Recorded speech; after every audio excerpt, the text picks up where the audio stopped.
Little difficulty with it this morning. Okay, what we're going to talk about today, we're going to start off by talking about the big battle last night in the Persian Gulf. What went on with 3 destroyers, American destroyers, and Iran attacking. They were using coastal missiles, anti-ship missiles, dozens of go-fast boats. Oh, it was a real zoo. Fighter jets from America were involved, Apache helicopters. Oh, boy. It was a big mess. And Trump is still running around with well, I'm waiting for Iran to give us an answer on our peace proposal. Guys, this guy, Trump, is a real hazard, not only to America, but to Europe as well. He's really become a hazard. You really need to you know uh, get with the program. This guy is really seriously a problem. Okay. Now he's saying, I believe he was saying, oh, we need Congress to continue the fight, and Iran knows that. Look, Iran is playing Trump for a chump, okay, a sucker, you know. And what do I mean? Well, they're engaging him in basically warfare, while he's sitting there telling people, well, we're gonna negotiate with them, and if they agree, then we'll have a 30-day period to settle things, and he's nuts. He's got bats in the belfry. Okay, I don't understand. Do you think this is really a tactic to say things that are absurd just to make people not know what you're up to? If you want to make people not know what you're up to, just keep your mouth shut.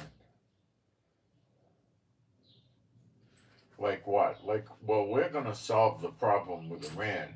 I'm not going to tell you how or when, but I can promise you, Americans, that we will solve it.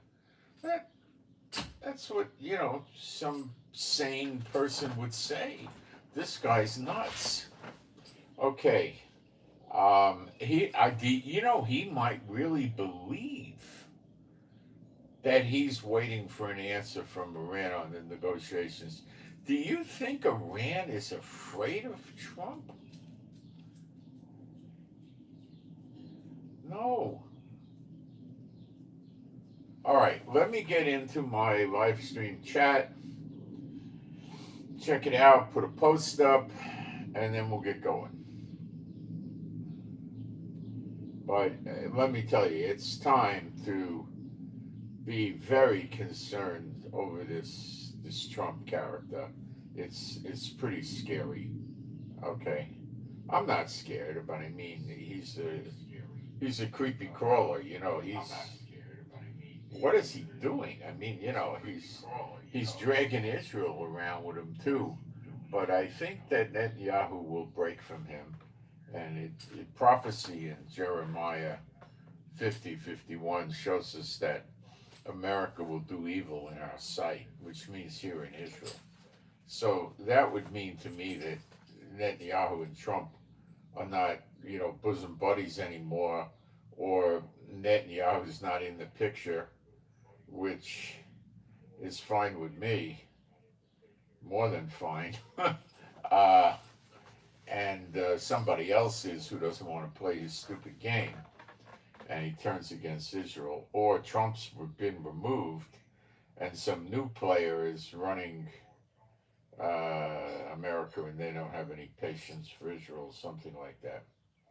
Okay, thank you, moderators. I'm going to put a post up in the chat, which is probably going to take seconds, not minutes. It's quick. All right. The battle last night, when I break it down for you, was pretty big. I mean, it was like a war. It was a war battle. That's what it was.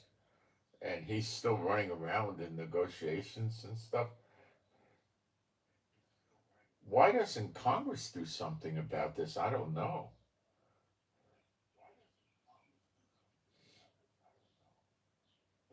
You think he's actually briefing Congress on the tactics he's using? No, because if that was the case, it would spill out. It would get leaked.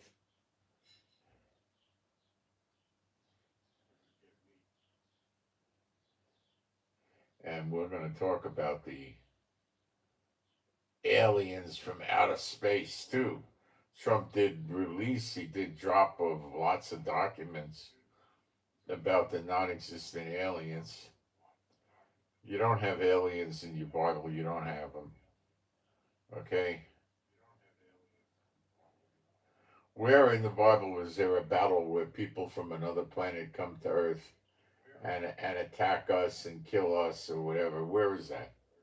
Yeah, it's not there. Because there's nobody living on these planets. Okay, I'm going to do some praise, which someone joins in or doesn't join in, I have no control. There is no God like Jehovah. There is no God like Jehovah. There is no God like Jehovah. There is no God like Jehovah. There is no God like Jehovah. There is no God like Jehovah. There is no God like Jehovah. There is no Messiah like Yeshua. There is no Messiah like Yeshua. There is no Messiah like Yeshua. There is no Messiah like Yeshua. There is no Messiah like Yeshua. There is no Messiah like Yeshua. There is no Messiah like Yeshua.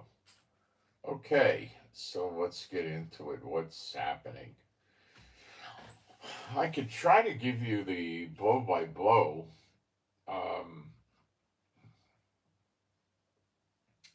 Which I think you'll find pretty interesting. I got this from somebody. Um,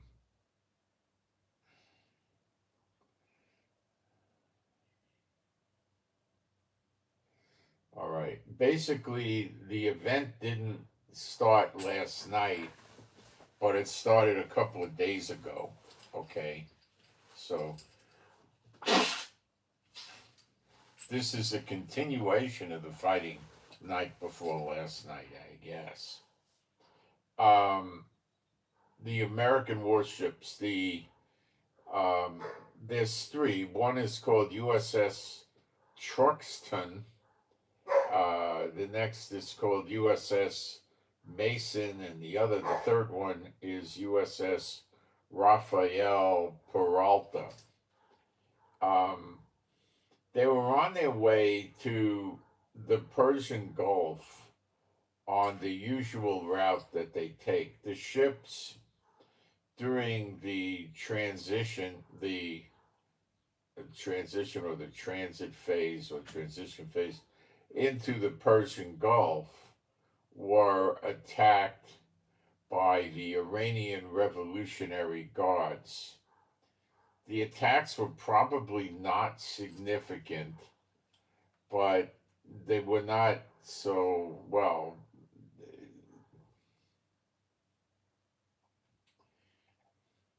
they were not so insignificant. Okay, after Trump stopped the project, which was escorting vessels through the Persian Gulf, he himself established uh, to escort civilian ships from the Strait to the Arabian Sea. The U.S. Navy decided to withdraw the warships from the Persian Gulf.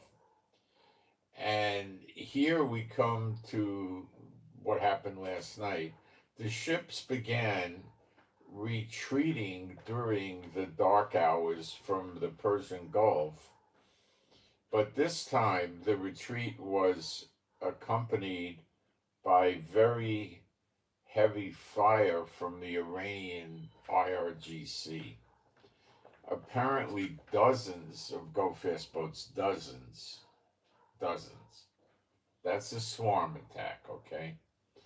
Approached the American destroyers, which immediately responded with all available weapons. They fired the kitchen sink.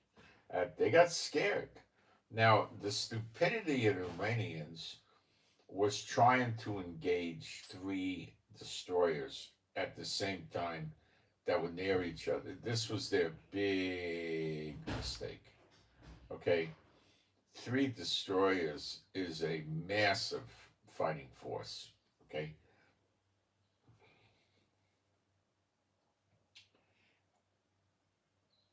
at the same time they were fighting with all their weapons, they were screaming for help, and Apache helicopters, which is an attack combat helicopter, it's a serious helicopter.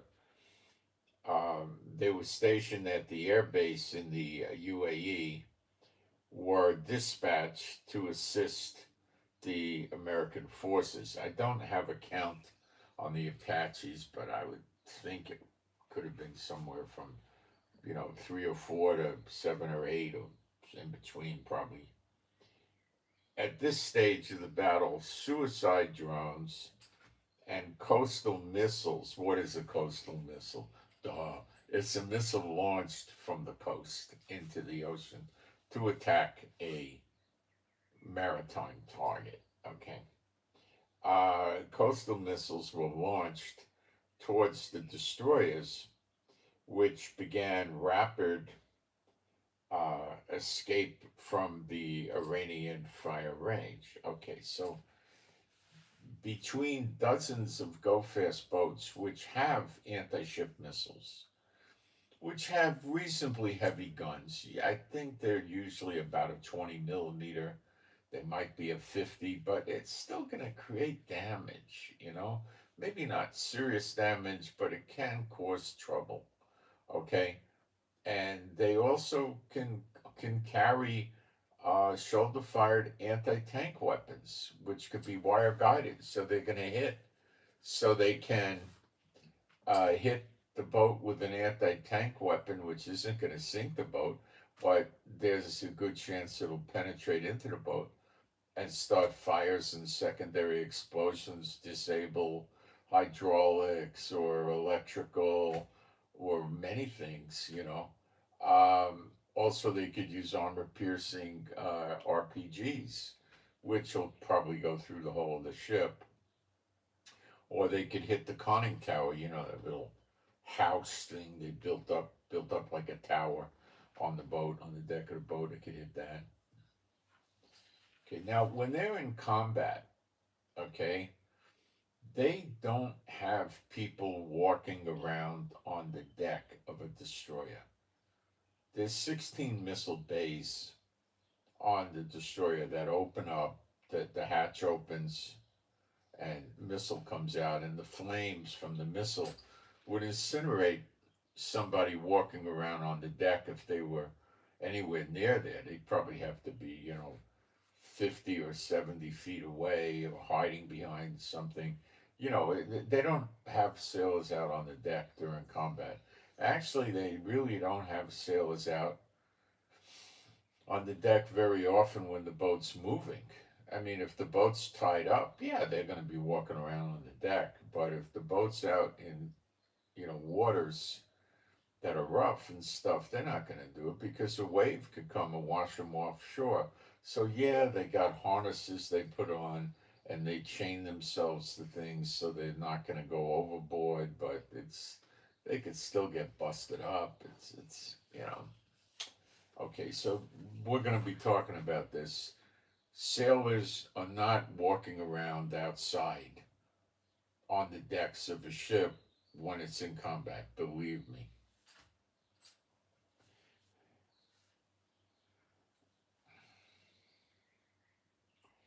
When the situation seemed to be getting complicated, fighter jets were dispatched to attack targets on the coasts from which the suicide drones and the cruise missiles were launched.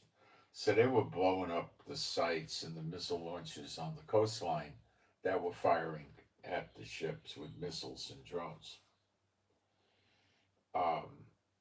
Now, the go-fast attack boats are not going to be able to handle a cruise missile, and they don't handle substantial drones, okay?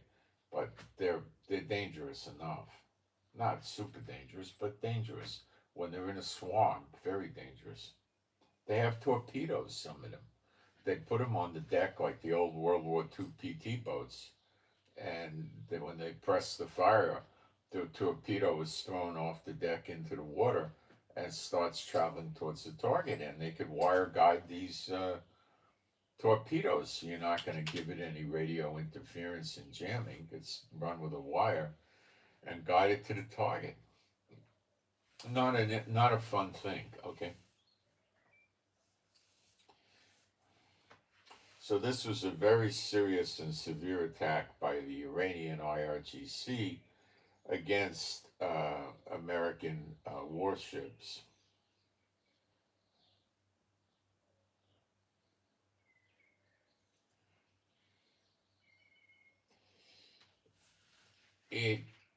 There's reports coming, and I believe it's true. And I even would say the reports that we're picking up are maybe muffled. There was more than what we're even picking up. But on one of the ships, 10 sailors were hurt, 5 were wounded, which could be dead by now, we don't know, and 5 are missing. So 10 sailors, 5 are missing. Now, how does a sailor get missing? Remember, I explained to you that they don't walk around on the exterior of the boat. That just doesn't happen, okay? If the captain of the ship saw some guy walking around outside on the deck, let alone when they were in combat mode or in high alert, they would, they would punish the guy. He would probably have to go for re-education at best. It's a dangerous thing. If there was some sort of an emergency and the sailor had to go out there, that's one thing. But it's pretty rare. They don't want anybody on the deck of those boats, okay?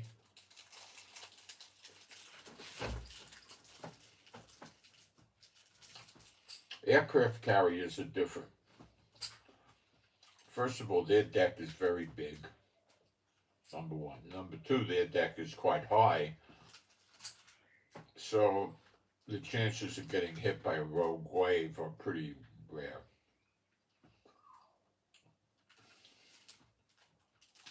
Okay. And sailors have to be out there to service the aircraft, so it's mandatory. And there's all kinds of people running around on the deck. There's standby fire crews, and this is a horse of another color. An aircraft carrier is unlike any other Navy ship, okay? So, how could 5 sailors go missing? Let's think. They got lost inside a 230 or 250 foot destroyer and nobody could find them? I don't think so.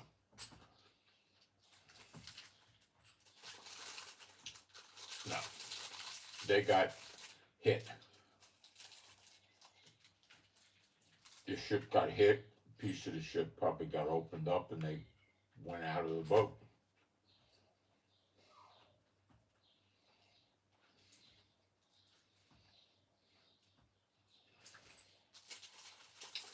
They didn't get blown off the deck because they wouldn't be on the deck. There's no weapons that they need to be on the deck to operate. It's all operated from enclosure.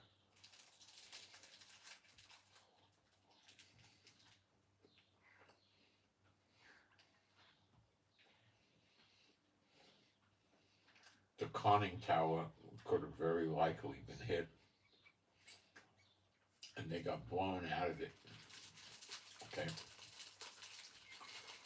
If the hull of the boat got hit with enough force and impact to blow them out of the boat probably would have been dead in the water. But she wasn't.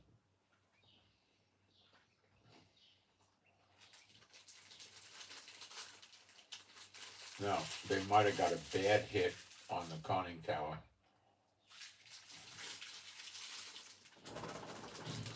which is likely the case. They hit a corner or a piece of it or something like that. Okay.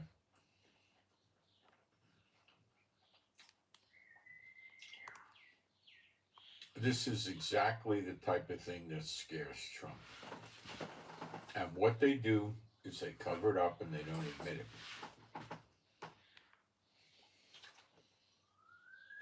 They probably get all the sailors to sign something that says if they're going to talk about it, you know, bad news.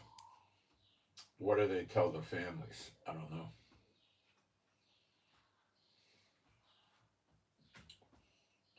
I don't know what they tell the family.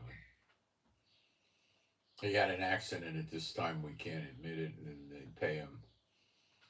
I think they get about $250,000, the survivor. I think it's about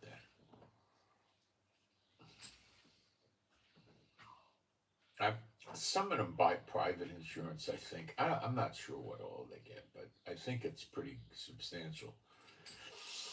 The family, the wife or the husband, because a lot of them are women on the boat now, so whichever the surviving spouse, if they have a spouse, some of them have no spouse, so that's the end of that. The money goes to whoever they designated, which could be a sibling or a parent or a friend even, it doesn't matter, whatever they want to, put down. They get the money. If they got a family and the family's living on the base, this is harsh, but they have a policy of giving the people 30 days to move off the base. That means they got to recover from the morning. They go to pieces, they're falling apart, the kids are falling apart. The woman has to pack up the house, or the man has to pack up the house, comfort the kids, find another place to live, and move out. They don't want them there because it drags morale down. The other people, if they gave them 6 months, which would be maybe excessive, 90 days would probably be realistic period of time to leave, okay? And the other people who did not lose a spouse are around them, and it just builds the fear of their spouse getting destroyed or killed or wounded or something. So it's, if they get wounded, like they go to the hospital for a week or a month, that's another story. They go through that. If they get wounded to the point where they're never going to be able to serve in the Navy again, I guess they quietly move them out of the house. But they wouldn't discharge the person that quickly. They would keep them in the hospital and for some months, and keep the family on the base as well. I think that would go for some time, And then when they were convinced that, they finished it up, then they would, I guess they have some sort of commitment. And then when the person is no longer suffering from their war injuries and they're just disabled, then they discharge them, give them a pension, and they go to the VA to get taken care of, which is, I don't know, its current state. I hear very bad things about the VA. And I don't hear Trump talking about fixing it either. Do you? No. So they get kicked out, and then what? Well, if they're an officer, they're got 100% disability, they're going to be able to get by. Okay, let's put it that way. If they were, let's say, the equivalent of an army captain, let's say, something like that, they're probably going to get $4,500 a month or something like that. If they're a commander or colonel or captain on the Navy or something like that, they're probably going to get closer to 5 or 6 thousand a month, maybe more, depending how many years in they have. Um, and they'll be able to get by, you know, without much trouble. And then they got their VA, which I don't believe they pay for, whatever that's worth, you know. Can they collect Social Security? I don't know. I don't think the military pays Social Security. So I don't think so. I'd have to check. I don't know. I have no idea. Israel just revived their poor people thing here, which was actually a positive thing. If there's somebody in Israel that reaches retirement age, which for women starts, the first click I think is 62, then 67 and 70. I think that's how it works. I don't know if they let the woman draw down money at 62 unless she worked or something, but they have a minimum level of support for the people, and it runs at that I have to have no other income at all. It has a base of 6,900 shekels, which is, let me think for a second, something like $2,300 US, but they pay in shekels, you know. Now, if they have children at home, which would probably be rare, they would get more, but they're old retired people, they don't get more. And if they have another income, it doesn't happen. You got to be flat broke, you know, like you came here from Ukraine and you got nothing. And if you come here from Ukraine and you're 70 years old and you got nothing, then you're a couple, I think they'll give you the 6,900 shekels, which is by itself not much, but then they could get some housing assistance, utility assistance. They can, if they go run around and, you know, I'm telling you, they got to be 70 though. They'll get things. Now, when you hit 80, they got a whole other package of benefits they give people. I think their pensions increase and different things. It gets more. And then when they get to 90, there's a lot of people in Israel that hit 90. They live a long time. They get all other kinds of benefits. They'll give you what's called a metapellet, which is they work for the government and they come to the house. And they got various skill set with these people. That some of them will clean the house. Some will clean the house and prepare meals. And others, for more incapacitated people, they'll help the people change, take showers or baths. Some people need to be fed. They shake. They can't. You know. They got to feed them. They wear diapers. They got to change diapers. That's a different skill set than some of the others. And they give them 30 hours of people coming to clean. But I think when they're dealing with somebody that has Alzheimer's, that actually could be younger and quite mobile, you know, they could run a mile if they wanted to, you know, this kind of person, or maybe they could walk a mile. You know, they're not bedridden, and they get very, very confused. They have to have coverage all the time for them. So what they usually do is they bring in a live-in metapellet that's often from another country. I think all the time from another country, Philippines and other countries, and the government gets them from agencies, and they put them in the house with the person that they live there, and they're there with them all the time. That's the only way to deal with it, you know.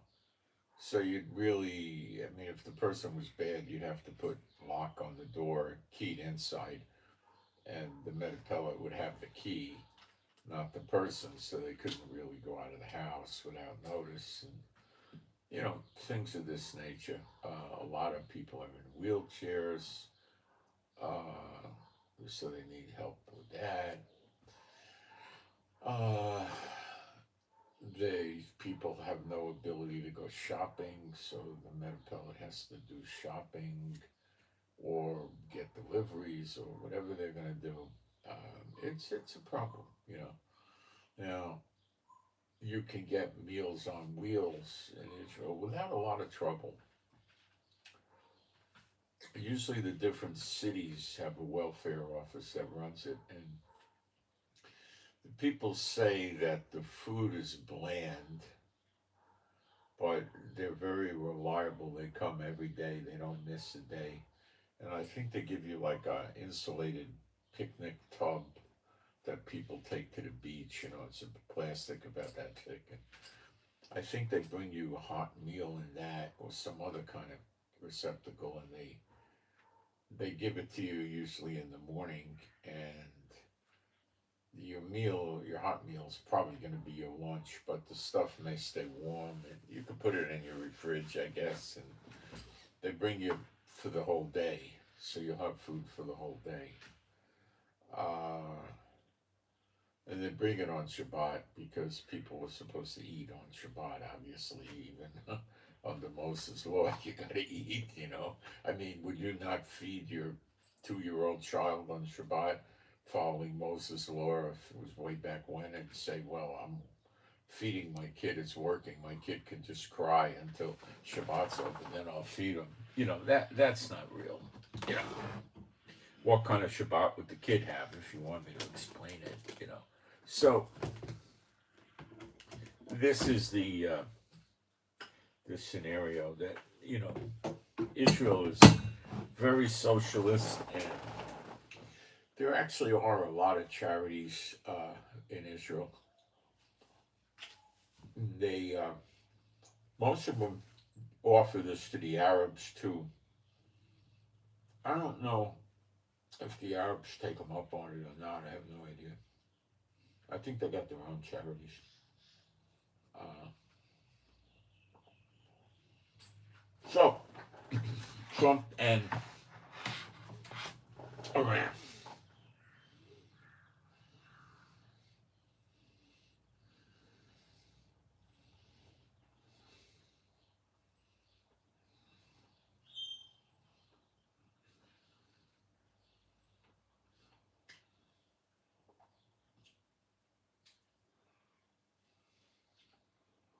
So, it's being rumored that the destroyers, at least one was hit, and I would think probably more were hit, but I don't know. You know, you the reality here is Trump's afraid of Iran.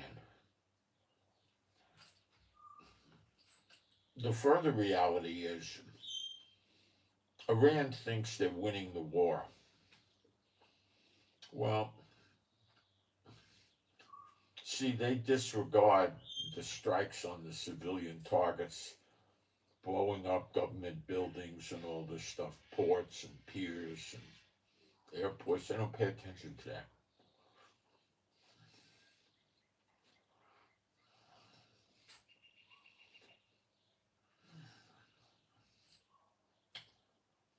What we need to talk about is how this thing's going to end. But I'll do that in a couple of moments.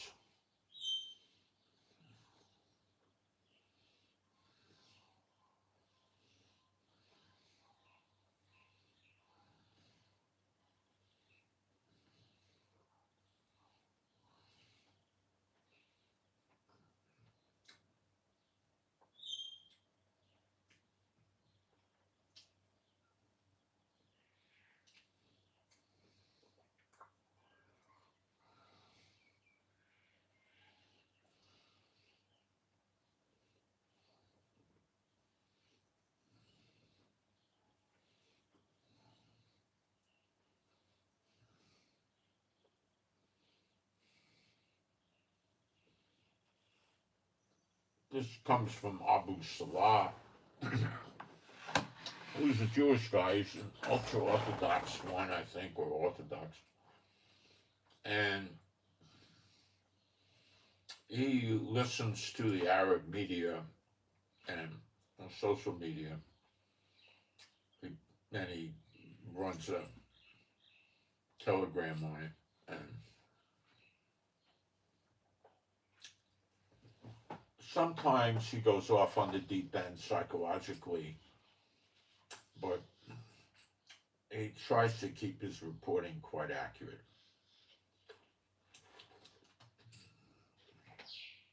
He does a good job with that. He tries to follow the Talmud. You know, he's got issues, you know. All right.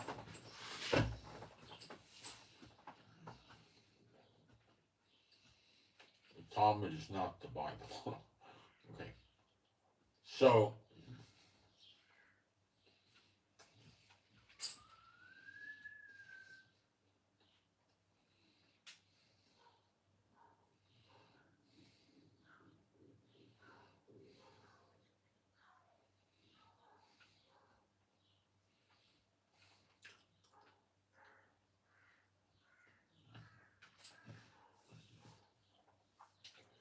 what does Trump do now? Well, I don't know how handicapped he is or imagines he is by Congress. I don't know this. Congress may have told Trump privately that if you resume the war with Iran, we're going to impeach you. I don't know. Maybe yes, maybe no. I don't know. But Trump's afraid of something.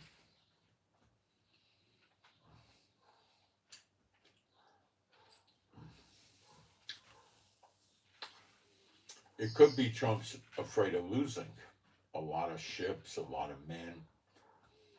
It's leaked out. Multiple sources are talking about this now. The damage to the American bases in the region has been extremely substantial. I said $1.5 billion of damage. And we didn't hear anything about a single soldier getting killed or wounded on a base. So how do you do $1.5 billion of damage to these bases and nobody gets injured?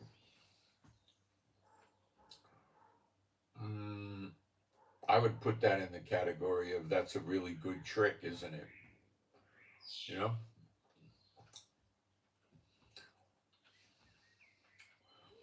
We know he's scared to death of the aircraft carriers getting hit, and he hides them really good far away.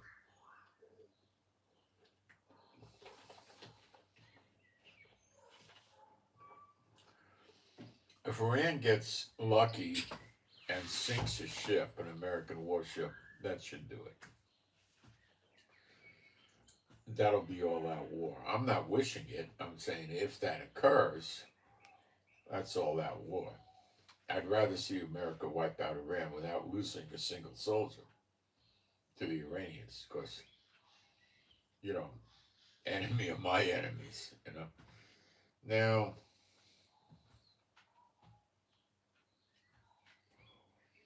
the Iranians are saying, well, in our own time, we'll deal with the American proposal and answer them, where Trump was saying he wanted an answer yesterday, or he wants an answer today.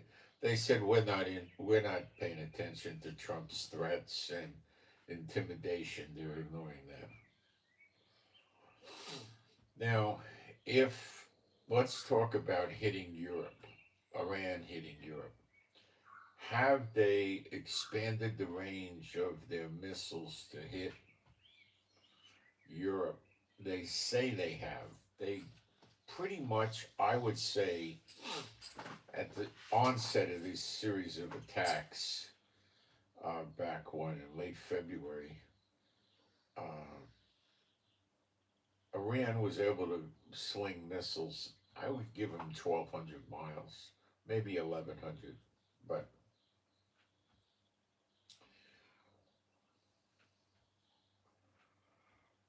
so they could reach out into parts of Europe, okay? But the Europe they have a particular grudge against is UK, France, and Germany went to the UN and got the snapback sanctions activated. So those three countries they got a grudge with. Okay. Um, and Putin is not happy with Germany or the UK. France, come see, come saw.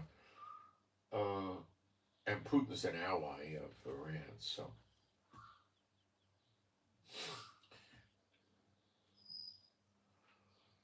See, here's the thing. Maybe the Iranians could hit, Berlin or London or Paris. Maybe. I don't know. Maybe. But how accurate would the missile be? Well, I would guess they could if they could get it there, judging by what I know, they could probably hit an area that's probably about 10 blocks by 10 blocks, so a square half mile maybe. Or it might even be a square mile. Okay, so they could get into a mile this way and a mile this way and this way and this way, a big chunk. That's probably about the best they can muster up. So could they hit a particular building? Well, they tried that with our facilities and they never did that good. So could they get near it? Yeah, but sometimes near it is even 2.5 miles away. So, I don't know how close they would get, but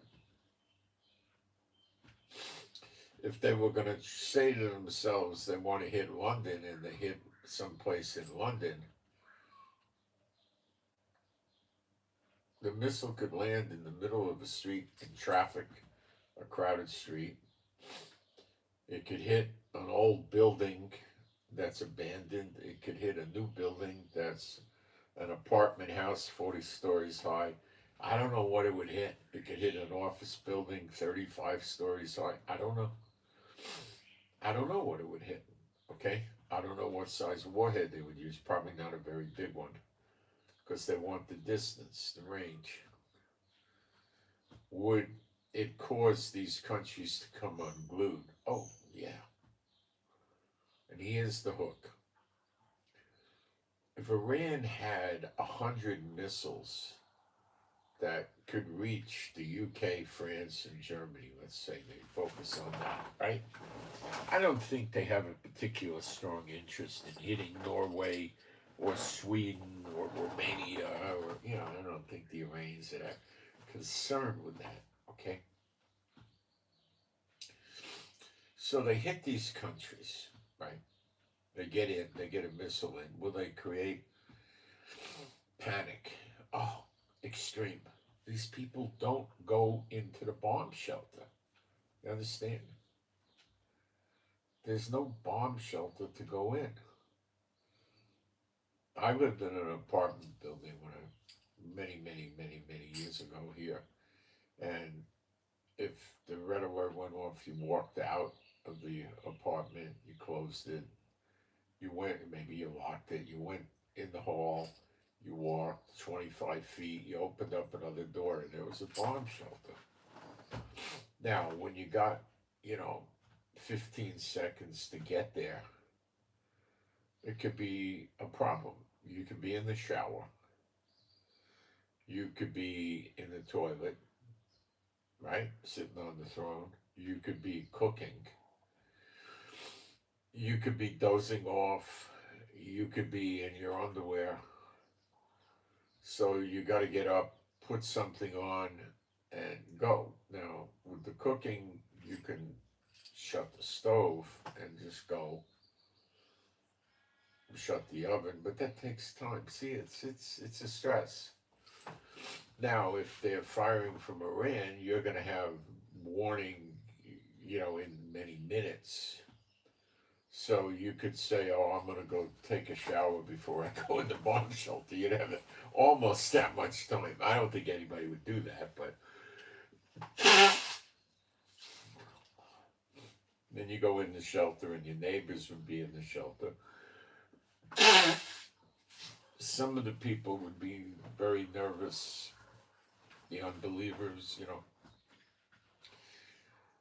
Some would be reading out of prayer books, which is not praying, and others would just be sitting there waiting for it to be over and stuff like that.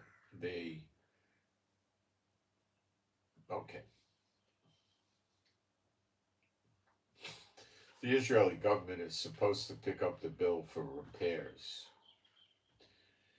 but they did it dirty on some people. People got car damage from shrapnel, and they took their cars in to get them repaired and then sent the bills to the government.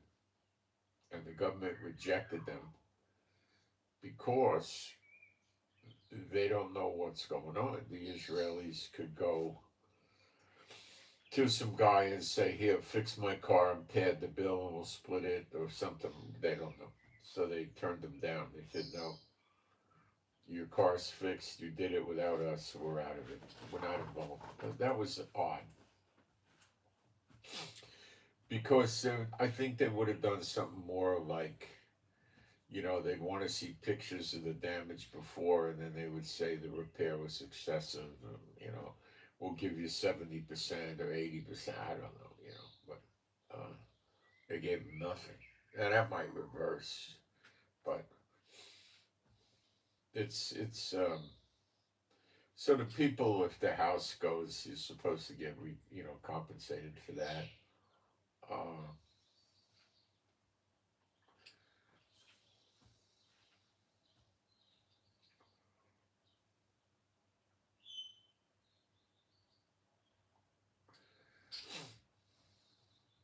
okay. Um,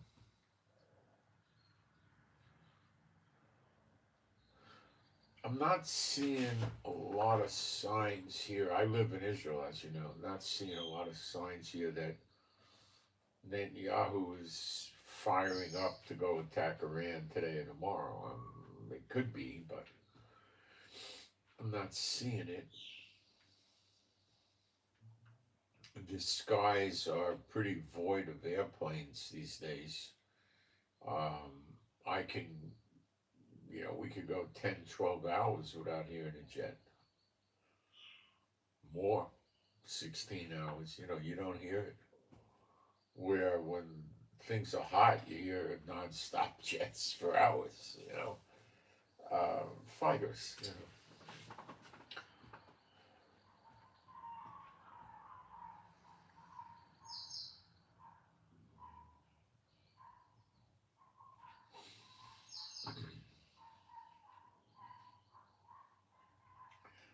I wonder what animals think if they hear the noise in the sky of a big jet and they look up and see it. Do they think it's some sort of a big monster? I don't know. I'm pretty sure the birds are aware of jets.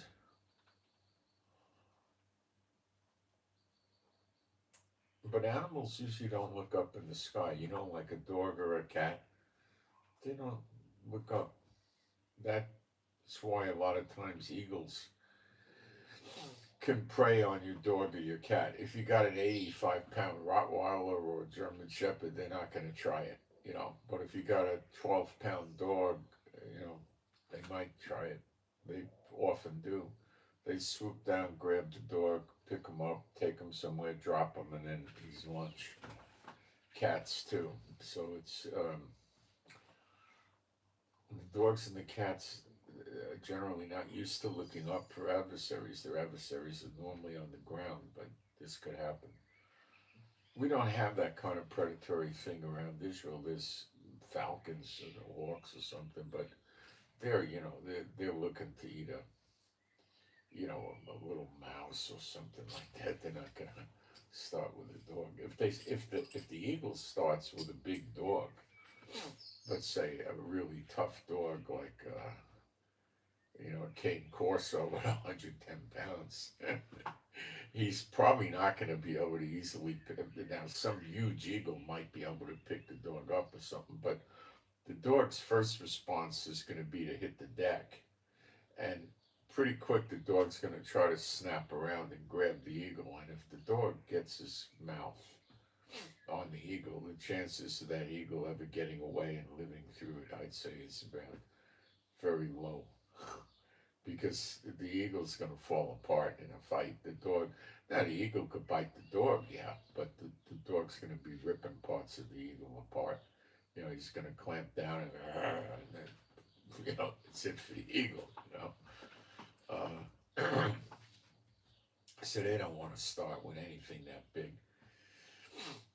that can fight. They don't want that. You know, occasionally they might take a goat or something like that. But they'll take a goat like off a hill or a mountain, more like a mountain, where they can get it and start flying with it. They grab it in the talons and they just go off the cliff of the mountain. They don't have to go up and gain elevation to drop it. They already got the elevation and they just fly a distance for a good spot, drop it, wait for it to hit and die, and then go down and have a meal. But picking it up at ground level and trying to get it up and climb with it, that's going to be a horse of another color for them. But, you know, a goat or a sheep or something like that is not a real threat to the eagle, you know. So, you got some of these birds called macaws. We rescued one. It was a baby, but I mean, they're like, you know, they could be 2.5, 3 feet. They got wingspans that are huge. They got talons. They got a big beak. You know, I'm sure an eagle could kill it in a fight, but it probably wouldn't want to because the thing could hurt him. See, in the wilderness, if an animal gets hurt in the wild, he could die. You know, he can't hunt. He gets infected. They know that. They don't want to. They don't want to start with something that's going to hurt them. They know they could kill it, but they're smart enough. Predators are smart enough to realize that if they kill it and they're injured, they gain nothing and they can die also. So they don't like doing that. Some of the wild cats will. I saw. I think it was. I don't remember the cat. I think it was a, a leopard or something, or it might have been a bobcat. I don't know. And a small fox, not a big heavy fox, was around trying to share the meal with this cat, and the cat tried to chase the fox away 2 or 3 times, and he kept coming back. Then the cat lost it and attacked the fox, and the fox put up it was a wild fox. It put up a really good fight for about 20 seconds, and then it was over. You know, and the cat was taking a little bit of a chance because he was killing a predator, but he just figured he wanted his meal, and the only way he was going to eat his meal in peace was to kill the fox. All right, so it looks like, you know, I don't want to sit there and say, well, it looks like Trump and Netanyahu are going to go there and attack um, the Iranians. Well, don't be so sure that Trump's willing to go there and attack them. By the way, there's a prayer request. I forgot. Let's get it. Well, it's for today. I didn't really forget. Prayer request is for MB, Mike Bravo. MB, Mike Bravo. Healing from a stroke. Okay, Mike Bravo, healing from a stroke. If you're a believer, be good to pray for that. Okay? I've already prayed. All right. So last night was a pretty wild night, and it, you know, I mean, you got a president of the United States running around saying, well, we're close in the peace talks while this is going on. Can you believe that to be true? I can't. So, what is going on? Remember, you can't listen to what these world leaders say what comes out of their mouth because they're profound liars. Okay? If they weren't profound liars, they would never get to hold the office. They're highly accomplished liars. He who loveth and maketh a lie, that's them. They rather tell lies than the truth. They don't, I mean, they probably know how to tell the truth, and they probably tell the truth to each other, and, you know, but they're, they're horrible, despicable liars, you know. So you can't, I mean, you listen to what they say, but don't ever take it at face value just because they said it. You gotta have rocks in your head to do that. They're liars. They're always lying. So what you gotta do is look at their lie, their speaking, and then look at their actions and go way more by what their actions are, and you'll be a lot better off. So Trump's actions are stating great fear. He can't stop the missile cities from launching. Now, if they launch at Europe, and let's say they have 100 missiles that are capable of going 15, 1,600 miles or something like that, right? The accuracy will be questionable. And the amount that will actually land anywhere near that country. So I would say, just as a rough cut, if they had 100 such missiles, 25 would land in the country someplace, right? As a guess, there would be takedowns, there would be misses, failures. Maybe it would be 35 or 40, although that's getting pretty high. Maybe, I don't know. Europe doesn't have a lot of good takedown equipment, so maybe. So that's not a lot. That's if they have 100 missiles to reach, which they probably don't.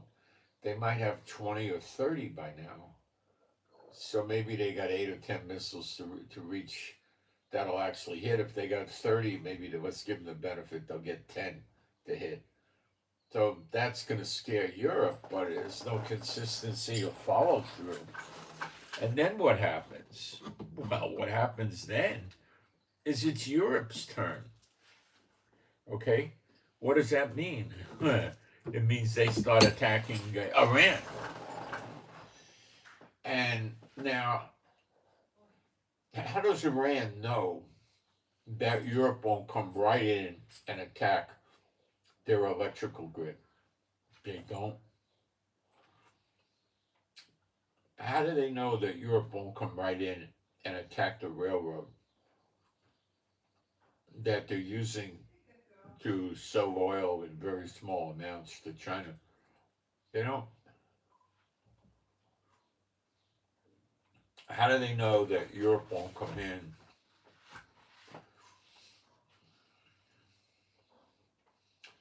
and attack the water desalinators? They don't know.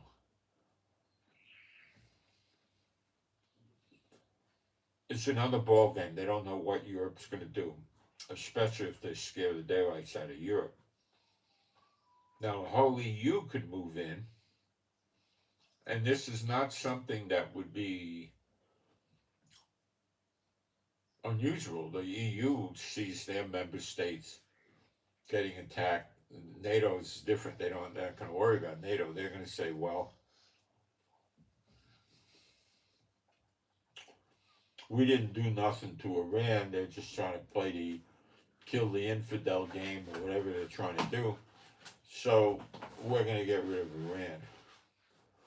And then NATO says a NATO member was attacked, so it's automatic. We got to activate Article 5 and all NATO has to come in and attack. Now, Iran doesn't know what they're going to attack. How could they? Iran could guess.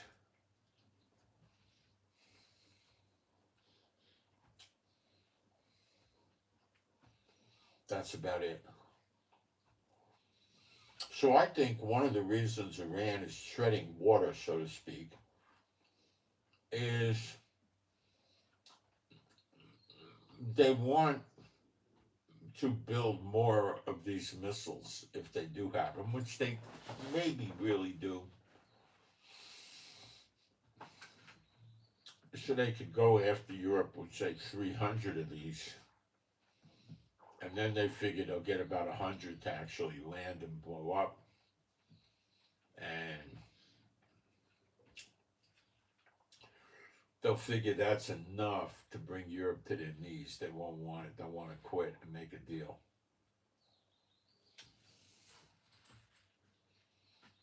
That's how the Iranians are thinking about it.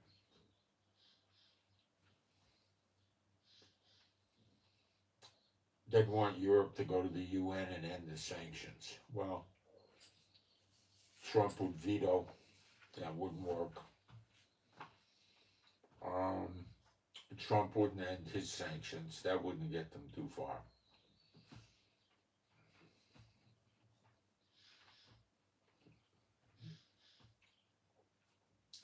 Then they still got a problem with NATO. NATO to stop would want them to surrender and disarm. So Iran's troubles are likely going to become greatly enhanced or much worse. They're already picking on the world with trying to blockade the whole Persian Gulf. That's picking on the whole world. So they'll definitely do something. So they're marking time, and they're reminding Trump that they're not that weak and they could still cause damage. And that's a warning to Trump to not go back in and start bombing them.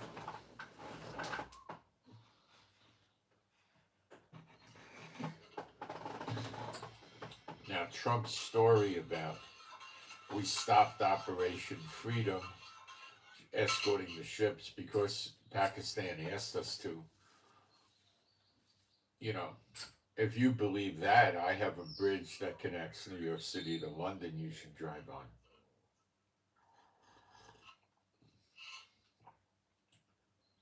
That's one of the most lame brain excuses I ever heard. That's like something that came out of the Three Stooges or Wile E. Coyote or something. It's so harebrained stupid.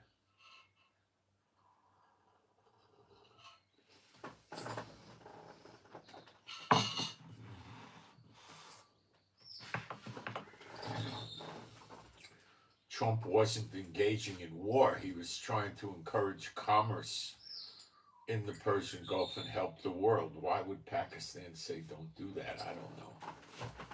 And why does Trump all of a sudden care about Pakistan? When did you ever see Trump care about Pakistan? He doesn't.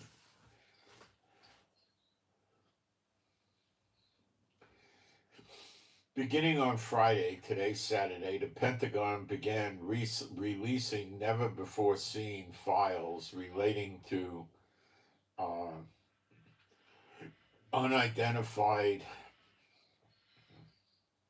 anomalous phenomenon previously and more infamously known as unidentified flying objects or UFOs that the government has been holding onto for decades. So this is NASA and Disneyland and Hollywood creating stuff. There's no life on other planets. There's no other people. There's angels, there's God, they live in heaven, but that's not what I'm talking about. There's nothing on these other planets. Okay? It's nonsense. Okay? And Perry Stone and some of the others were sitting there warning the people that the government is going to make up, fabricate things, and try to convince the people it's real.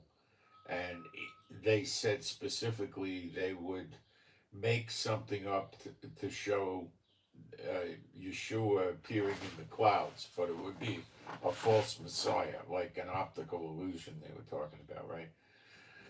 Now, this is a true thing that will happen, and they can't stop it, and they can't mimic it, and they can't have anything to do with it. And I don't think these tears will be above ground when that happens. But moving along,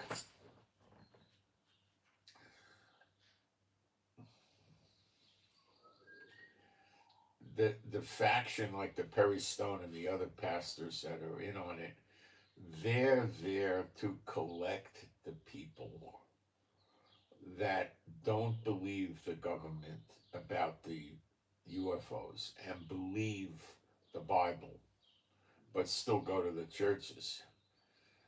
And he's going to collect them, and the others are going to collect them, and they're going to say, yeah, this is false. They're going to do false miracles. They're going to, even have Yeshua appear in the clouds and all that stuff. So when it really happens and Yeshua appears in the clouds, we get everlasting life. How are they going to cover that up? And they're also implying this is a phony rapture. So let's talk about that. How does the twisting and turning go on that? Well, it's easy. The tares, and you read Matthew 13, they're taken out before the wheat. We're the wheat, the tares are the false believers. The ones that, hang around with us that say they're believers and they're not. They go, okay? And dead, So it says something about the angels are going to take them out so their bodies might be burned, or maybe the bodies aren't there. I do believe the bodies get burned and there's ashes. So I don't know how they'll cover the ashes, but what I think they'll start to say is that this was a rapture or a phony rapture. But they can't really do that, because if they're going to say this was a rapture, they're still standing around on earth and they didn't get raptured. So they got a lot of problems with this. It's just one mess after another.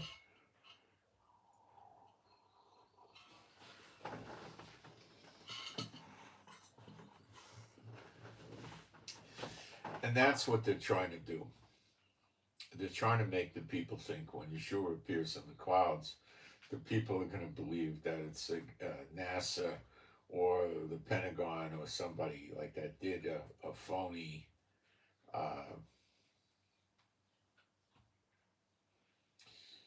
phony rapture or something like that, or a phony stunt. They got some sort of special laser projector and projected an image up in the clouds or something like that. It's ridiculous. How are they going to deal with the trumpet from heaven blowing? How are they going to deal with the angels taking the people out? How are they going to deal with us having everlasting life and jumping out of the stall like a calf? How are they going to deal with the ashes under their feet? Well, they're going to be converted into ashes because they get burned up. So this whole thing is a joke. Don't pay. It's not a joke. It's a serious deception, but it's just going to further their demise more quickly, because the Lord's going to realize how really wicked they've gotten and how far gone they are in not fearing the Lord and what they'll do. So it's just going to bring things to an end quicker. That's all. And that's Trump. Okay.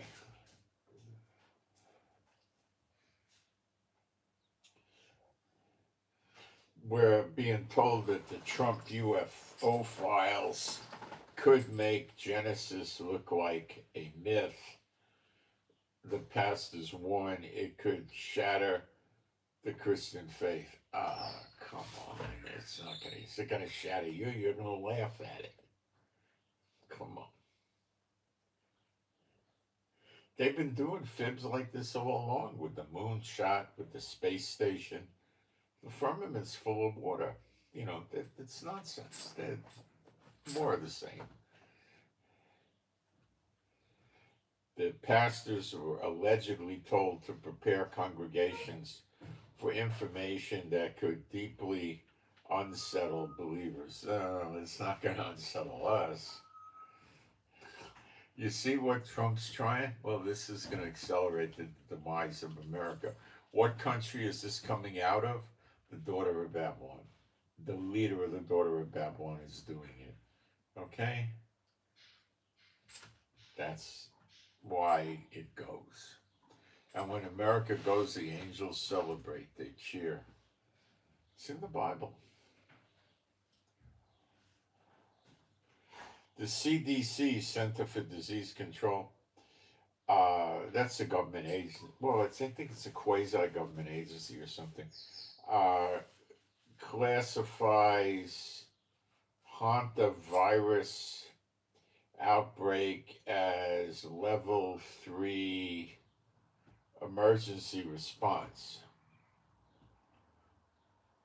All right, so there's a lot of people that were on this ship that was in Africa. It was an expedition ship, which doesn't hold 3, 4, 5, 6, 7,000 people. And generally, a big one will hold anywhere from, well, they'll hold from 100 to maybe 300 people or something like that.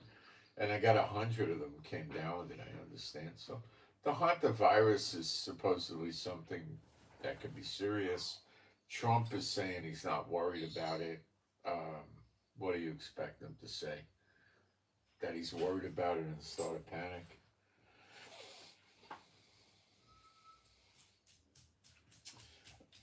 Speaking about oil and reserves, China holds an estimated 1.4 billion barrels of crude oil in inventory. They have more than the next 9 largest stockpilers combined, but they use a lot and they got a massive population. So I don't know if that amount is more than a 90-day supply or not, but 1.4 billion, let's see.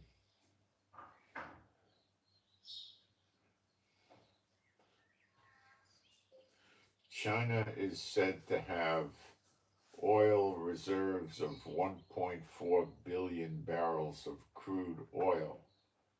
Based on their average monthly consumption, how long would that last them?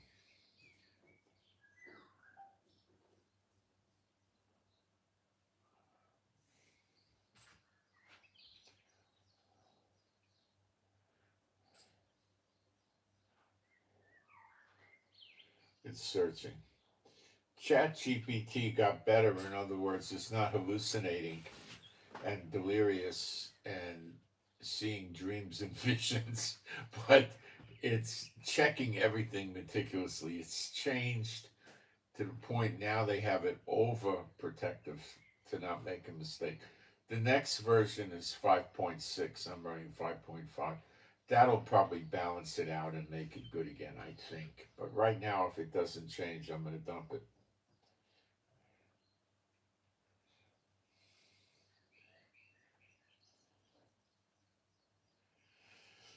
Let's see.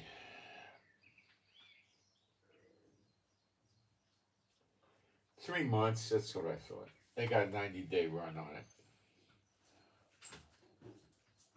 Now, if war breaks out, that 90-day run probably goes down to 3 or 4 weeks or 30 days. Of course, their aircraft and their ships and will go through that oil fast.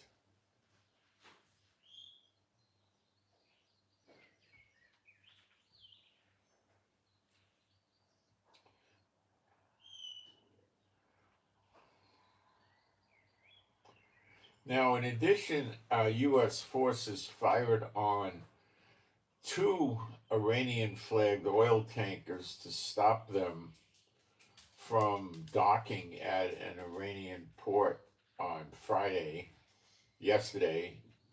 I think it was either very late in the day or evening or night.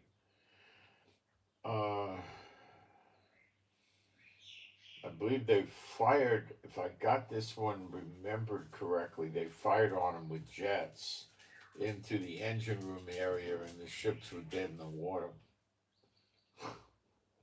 So they didn't make it to Iran.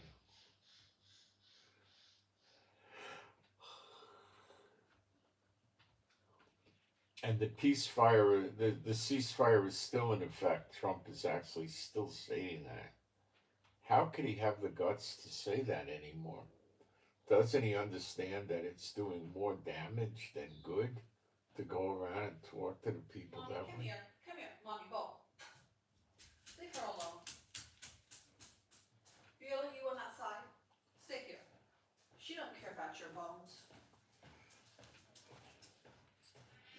He's saying if Iran doesn't take the deal, they're gonna glow. Yeah, I mean, to be on fire. I hear you talking, Trump, but I don't see no action. And the Iranians see right through that. I'll be back. I'm going to check wheat fields here in the area. Okay, all right.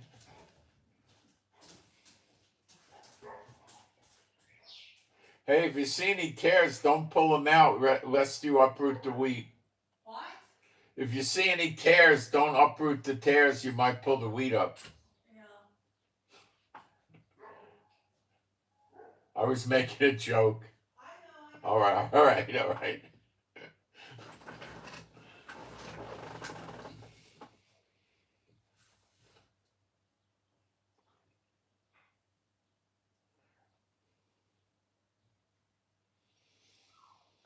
I'm being told that the hostilities still continuing.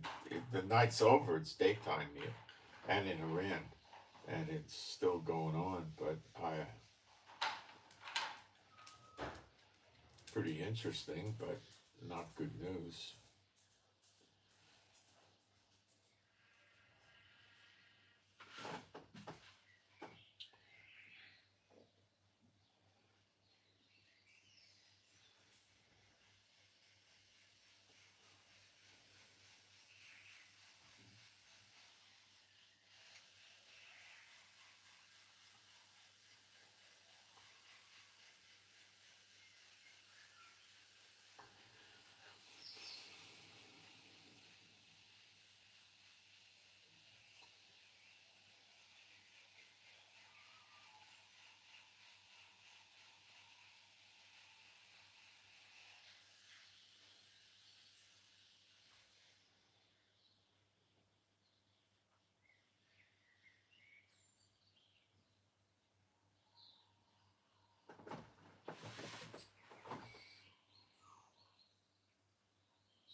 Iran is striking vessels in or near the Strait of Hormuz and has apparently made missile attack. Okay. Oh no, this is new. Missile attacks hitting the Dubai International Airport. There was smoke in the UAE.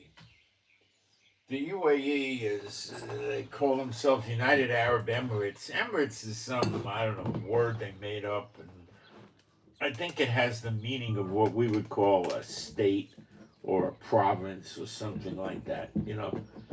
And they got 7 of them in the UAE, and one of them is Dubai. And that's the deal.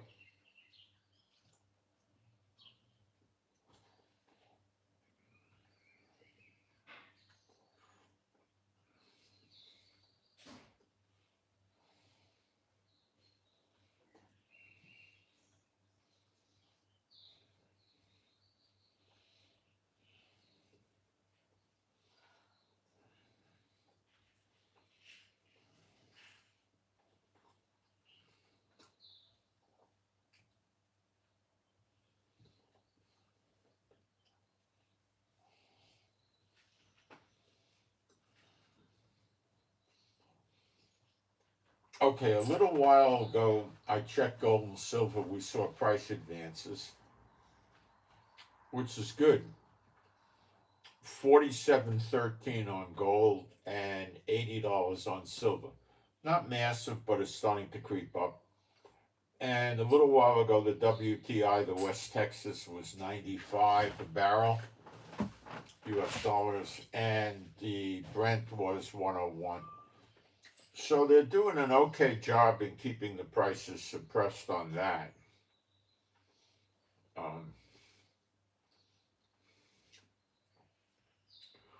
It won't last forever, believe me. Now, I'm not sitting here advocating I want to see the world economy collapse, but that's what Iran is doing. And Trump doesn't have the guts to do this himself. I don't think he ever will. Because he can't knock out their missiles. Neither can Israel. So I don't know what he's going to do. Look, if Trump finishes off the airports for real now, how do you kill an airport for real? You hit the radar, okay? You blow it into little pieces. You go to those control towers where they run everything, and you hit it with about 12 bombs, okay? So there's nothing left. It's level to the ground, okay?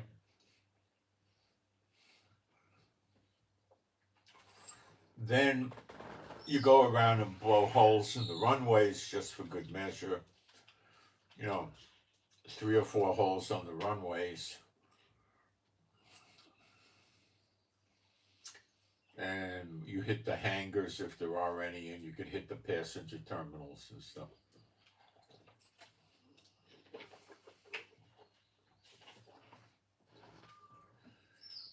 You could even go hit the parking lot if you want. So when you finish, there is no more airport. That's how you kill an airport. When you drop bombs on the runway, it's a joke. That's a Netanyahu myth. What happens is they fill the hole up with dirt, and then they put blacktop or concrete on it. They wait for it to dry, which is hours, and then it's operational again. When you blow their radar up to smithereens, right, like you hit it with 3 bombs, there's nothing left of that whole thing, okay? And then you take the conning tower out, the control tower. But I mean, you don't injure it where they could rebuild it. You hit it with multiple bombs. You hit it with a handful of 500-pound bombs till it goes down to the ground, just rubble. Okay? That's how you do it. And they don't do that. They don't do that. So Iran still has functioning airports. You got to stop that. Iran has a functioning railroad. Well, you stop that. Okay? You can't have your embargo if you've got 6 land borders open between a Muslim lunatic state called Pakistan that hates Israel and Iran. Because humanitarian aid is getting in, probably along with military equipment that China or Russia wants to just drop off in Pakistan and let it come in that way. Am I making sense? So Trump is like fighting like a deranged person. Okay, this is not MacArthur or Patton fighting. They wouldn't be dumb like this. They would do it the right way. Okay?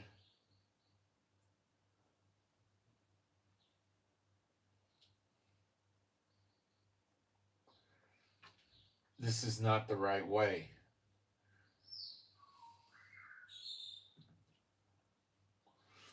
Look, what are the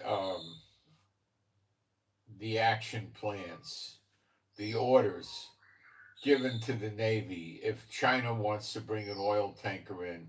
What are the instructions for the Navy? You think Trump's instructions to the Navy is give them 3 warnings. If they fail to turn around and they continue to proceed to Iran, sink them. Okay, the chances of Trump ever saying that is about 1 in 250,000. Okay? He'll tell them, warn the boat away, the Chinese boat away, if they don't turn away radio for instructions, and the instructions are going to be nothing, stand down. Okay? With India, pretty much the same thing. See, you can't fight a war when you operate that way. The Iranians don't operate that way.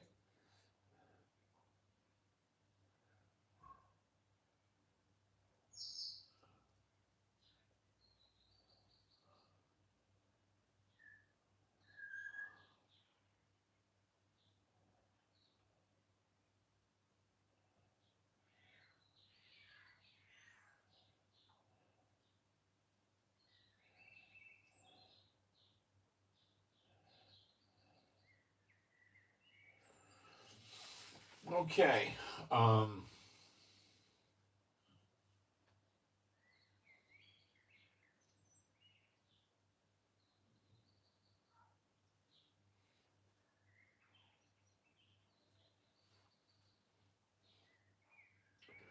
So are we still looking for this prophecy against Elam in Jeremiah 49, the last 7 or 8 verses, something like that? I think it starts in verse 34.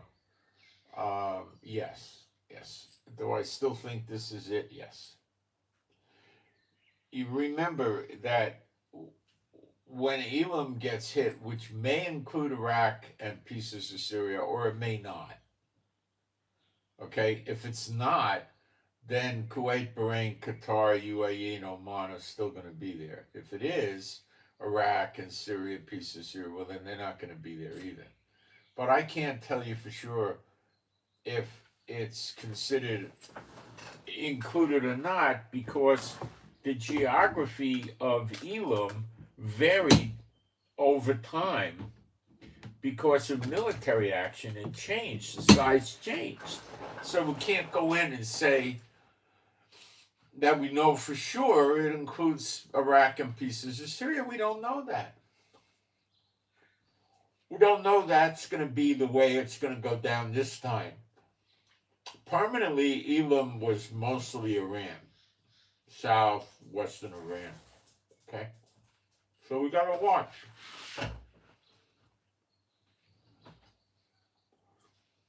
Is it possible that it's just going to wipe out southwestern Iran? I doubt it, because they wouldn't scatter into all the nations. They would just scatter into the rest of Iran. So no, it's Iran. The behavior of Iraq so far has not been that serious, siding with Iran, so I can't give you a clear answer.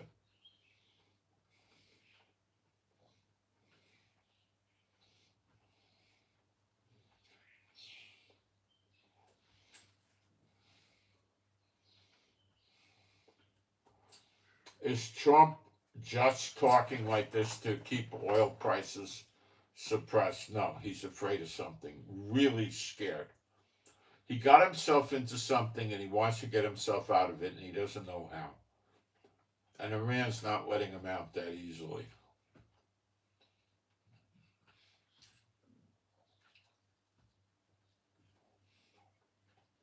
It's going to end badly for Iran.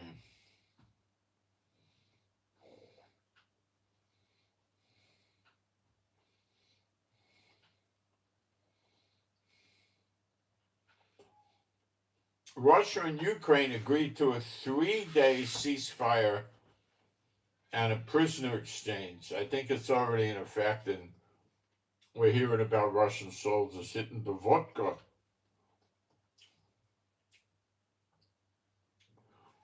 Well, I suppose they want to escape from the reality of this sick war they're in, so.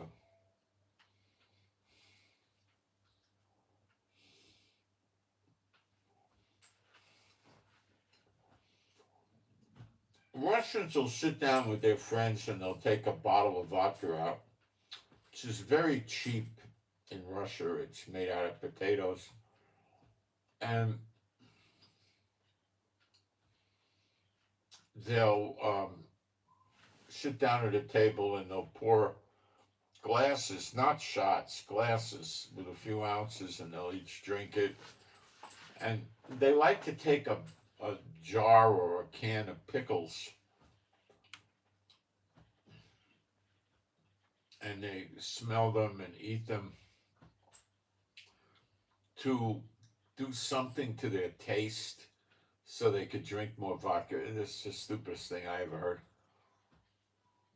So these two people will sit there and let's have a vodka party and, knock off a fifth of vodka or a liter or something like that.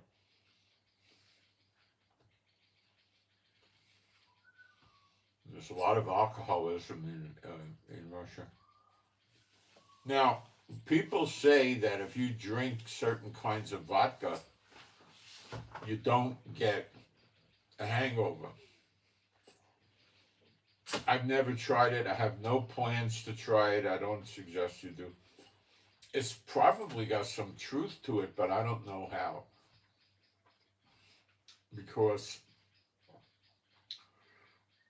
a lot of your hangover is dehydration. So maybe if you drank a glass of vodka and then you drank a 12-ounce glass of water for, I don't know, maybe it would help. I have no idea. I don't even want to go there. I think in Finlandia is one of them. I don't know. There's a few brands of vodka that actually they say this is true.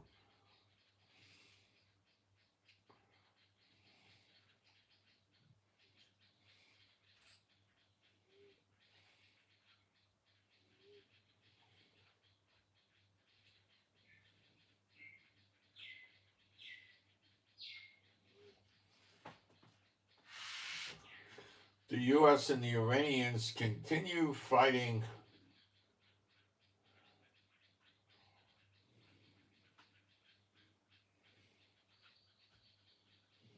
And Trump is awaiting a response on his peace proposal. And of course, he said he was going to give Iran a certain amount of time, and they ran past that time, I believe.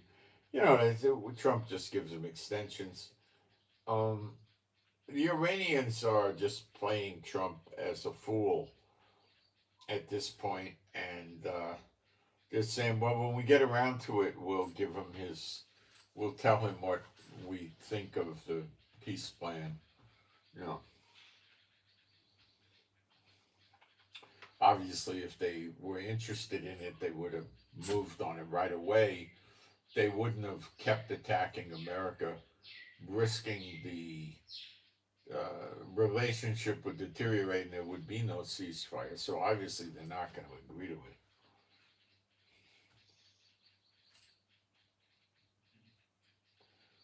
Okay, that should go without saying, right?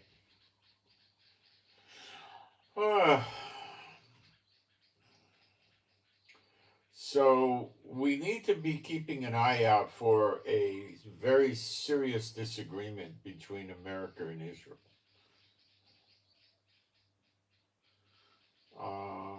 I'm not hearing much again about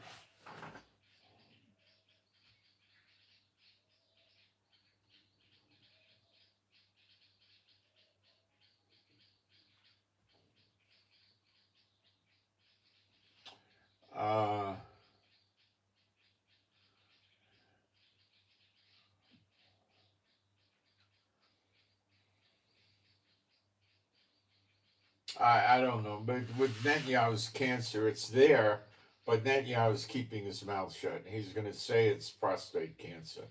Yeah, I could tell you that's the last place I think. But he doesn't want that to be talked about because of the election coming up. But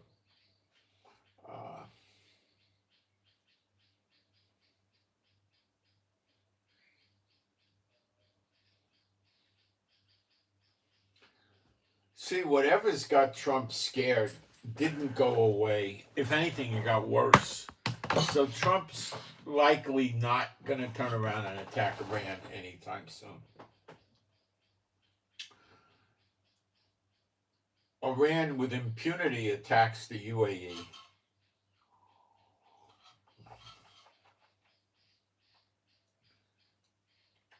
Trump does nothing.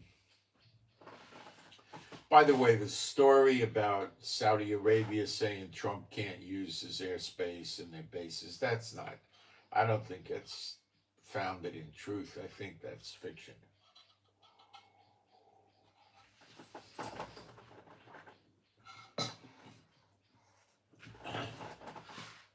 I think that's just something that Saudi Arabia is coming up with to try to keep the Iranians off their back.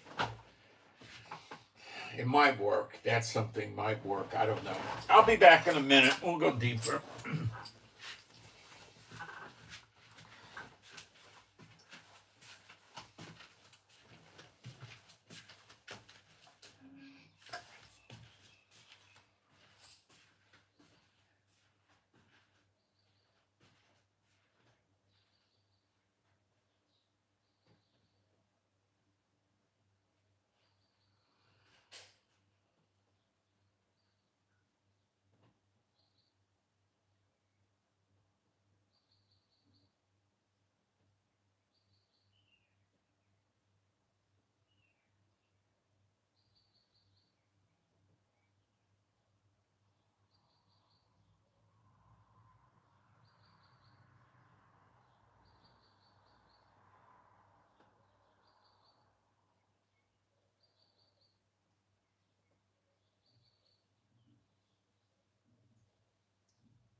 If Trump and Israel decide to take on Iran, what it'll look like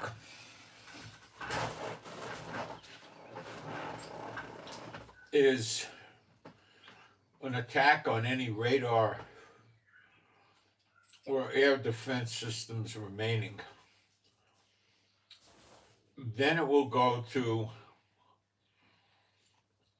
an attack on their missile fortifications, which they call missile cities, and their mobile missile launchers. And America and Israel were not successful to any great extent the last time they tried that.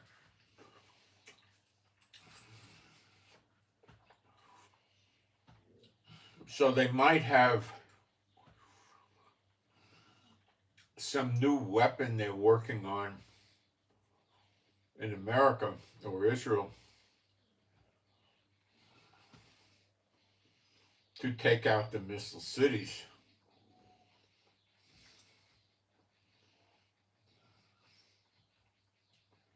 I don't know what that would be. I don't know. Bunker busters.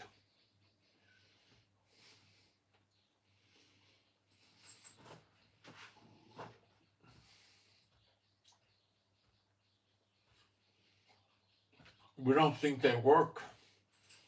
They go in the side of a mountain, and they can have 1,000, 1,500 feet above them of rock and dirt. And they build their missile city right there in the mountain.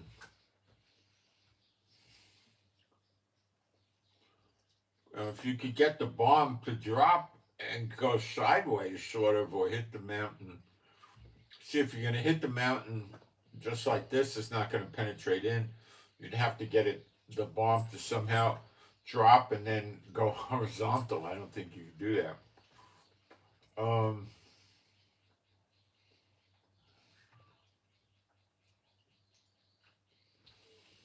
I don't know if that's Trump's plan. I don't know.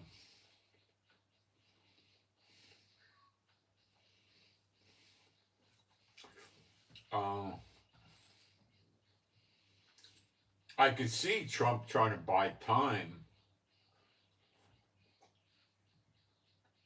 The deal with the bunker busters in the mountain is you might have to drop 6 or 8 bunker busters on one mountain to blow the missile city up.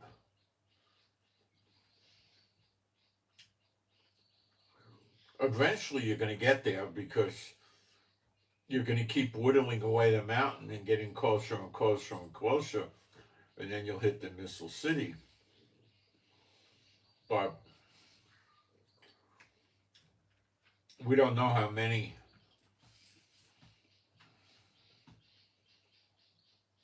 On a conventional bombing run, Israel said it was at least 250 bombs to disable it. Could have been 300 someplace in there.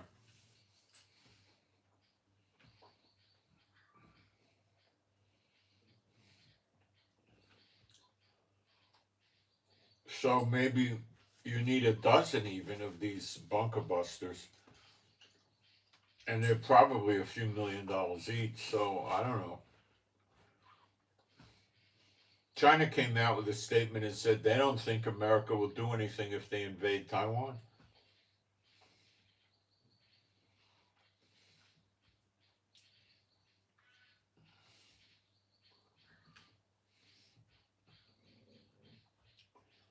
See, this is what I've been telling you for real. How does America lose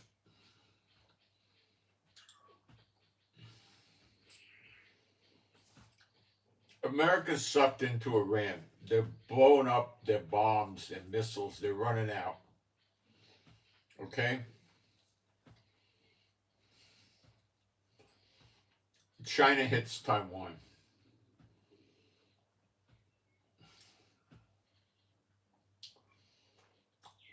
There's a few things that Trump could do.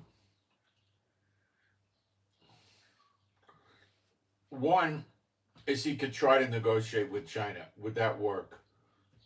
At least a 50% chance. But China's position is going to be that's our land. Don't tell us not to take it. We want our land back. Same story regarding Russia and Ukraine. The same story with China taking land from India. Okay. But he could still deal with them.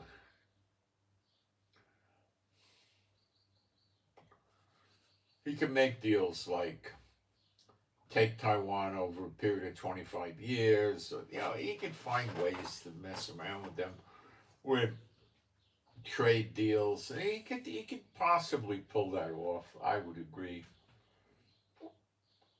If China's not in the mood for that, which could very likely be the case,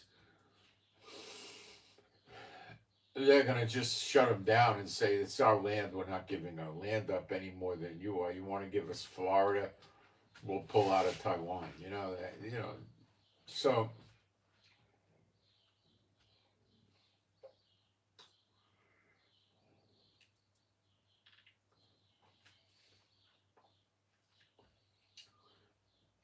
then Trump can engage China in combat along with Taiwan. And Japan and South Korea would maybe get involved. I don't know. As well as Australia. So now more weapons are being used up, more missiles, more drones, more bombs, more bullets, right? America's supplies are running down more. Then what? North Korea says he wants to unify the Koreas, and he starts firing missiles and artillery from North Korea into South Korea, and causing South Korea to fight with North Korea, and America has to help them And then more missiles, drones, bombs, and bullets are being used up.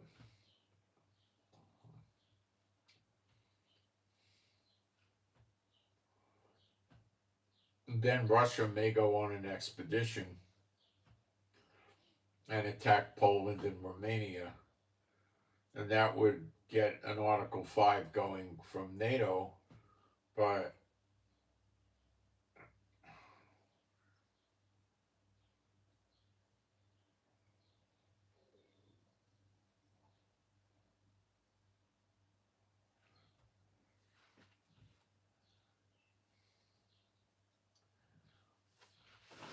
okay.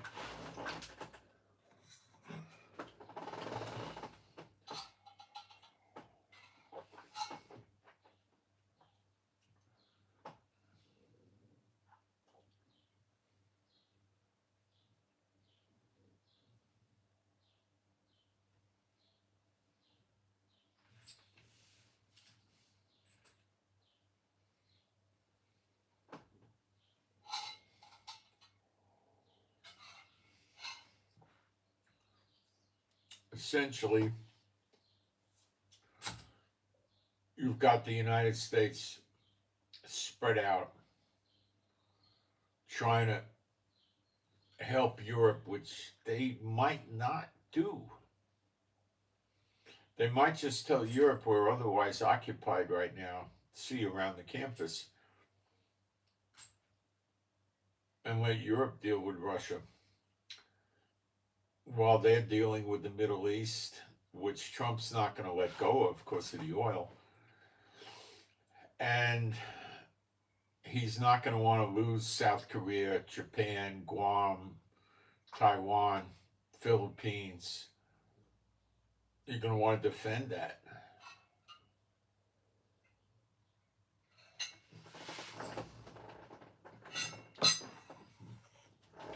Australia will help, but there's precious little they could do against China.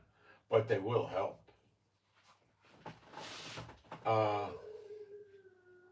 It's problematic. And China, is probably thinking about this. And they're sitting there and they're saying, well,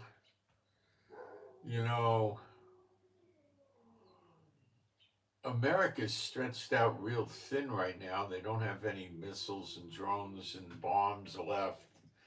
And, this is a golden opportunity. If we wait another couple of years, they'll refortify their weapons arsenal, and it's not going to work. Hey, shut up! So,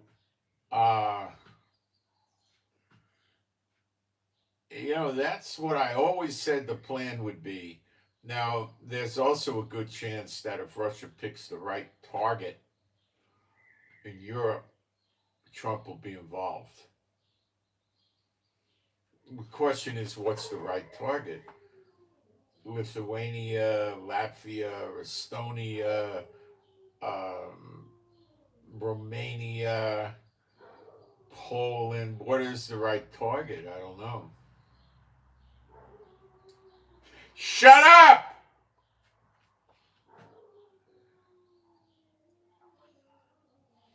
Dog's nuts. Let me get her in here. She's just being a jerk.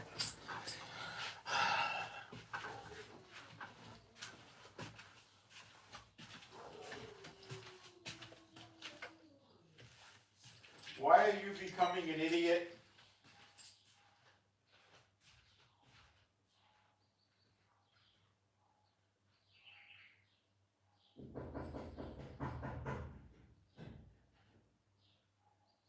Yola.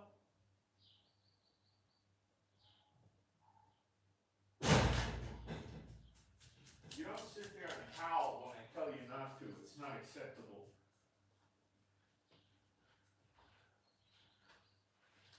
You want me to start feeding you spinach instead of good dog food? Would you like that?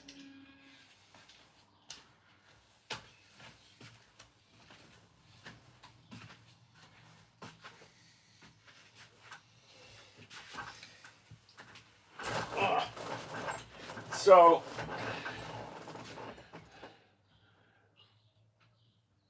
So far, we have not seen anything like this. And we are seeing a reluctance of Trump to engage with Iran. Signing some sort of peace deal with the Iranians, all the peace deals that we've seen, that doesn't give Trump control of the oil. So Trump maybe is thinking that's not feasible anymore.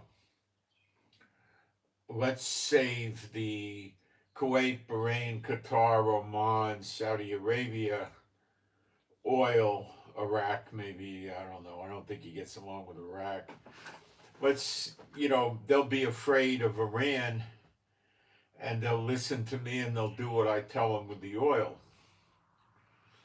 That may or may not be true with Saudi Arabia. I don't know. Saudi Arabia probably listens to Trump a lot more than they make themselves out. But they did join BRICS, and they did agree to sell oil off the US dollar already. So they are a little treacherous to America, and Trump wants to bring them back.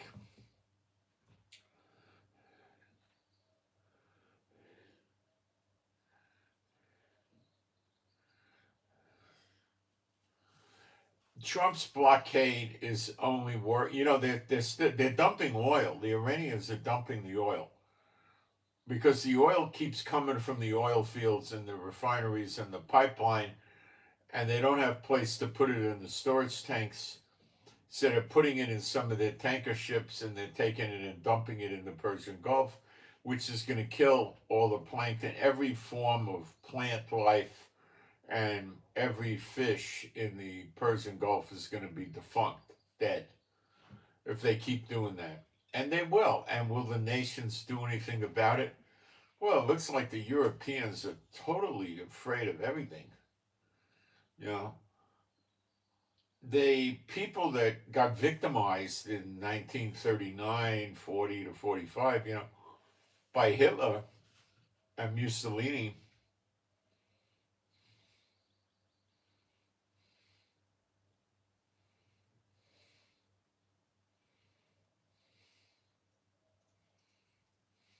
they are not there anymore. And they probably pampered their kids and wanted their kids to grow up, uh, not being afraid of war and stuff like that. And these are the world leaders in Europe today, or their grandkids, actually, in a lot of cases. And they're they're they're doing it. They're not fighters, apparently. Uh,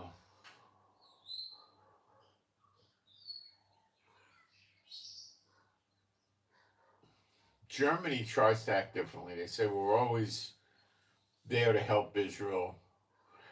Do they do things for Israel? They do. Like what? Well, we don't see it anymore, but Israel used to buy Mercedes-Benz buses from Germany. Let me tell you, a Mercedes-Benz bus, I don't think most of you in America have ever been on one.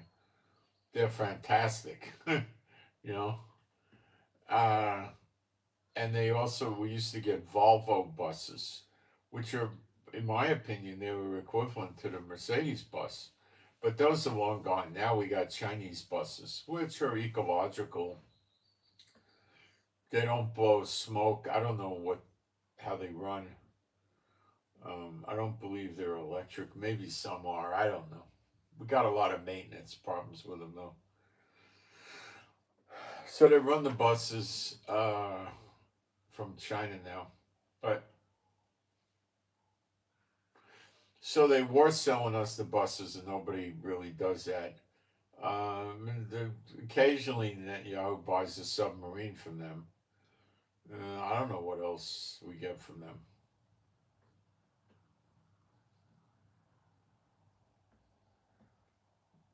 I don't know.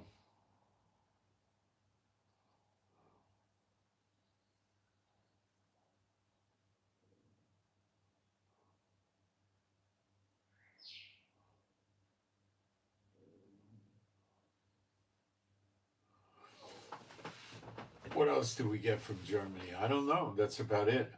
There's a lot of Mercedes-Benz cars in Germany, in Israel, but those are not sweetheart deals. Those are regular price. And Israel taxes cars 100 to 150%. You know, see, all these wars have burdened Israelis with incredible taxes. You know, we're always building weapons, buying weapons. You know, it's terrible what it does to us here. You know. So with Netanyahu running people, you know, like we're saying, a third of the people in Israel have food insecurity and they're at the poverty level. And that's what they do when they give you the 6,900 shekel minimum. That's minimum support for poor people. I believe it would be a couple, maybe not, but I think so. That's very difficult to live on because you're going to have to pay rent. Okay? And rent is probably going to take 4,500 shekels minimum away from your 6,900. So you're going to have enough left to barely get by with food. And then when you're dealing with electricity, if you're poverty, they'll cut the bill down, and water they'll do the same. So they may and the taxes. So maybe they get by. Maybe.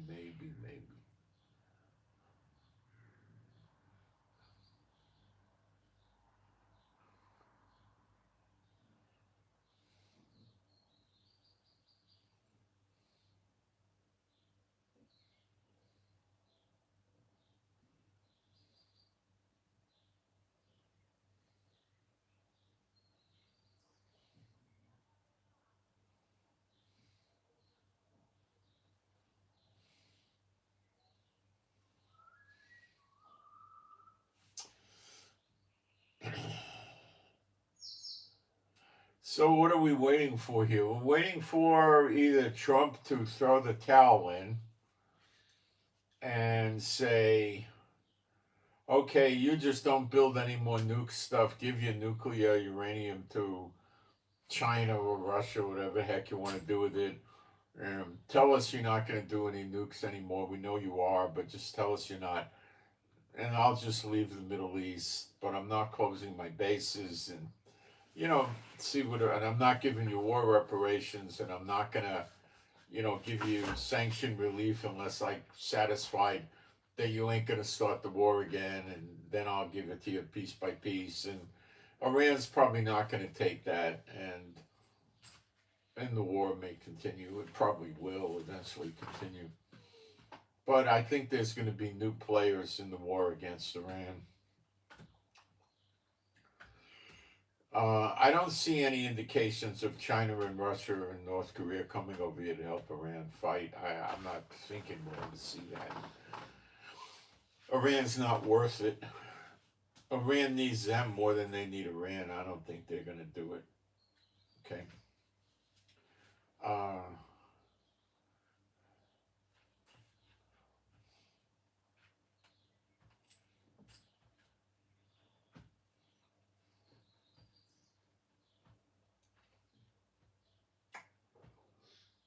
That's it. So I don't know how quick this is going to come to an end, but the way it's going right now, the pot's boiling over, so I don't think we got a big wait. And I believe the daughter of Babylon comes next. Maybe something happens with Yemen. Yemen gets it. It doesn't say who. It could be Israel. And you got to remember that Yemen is no Iran. Yemen is maybe 1/12 or 1/20th of Iran. So Yemen will be a pain in the neck, but more on the order of, you know, Hezbollah or Hamas than it is on the order of an Iran. So yeah, you could get rid of them without a tremendous amount of problems. You know?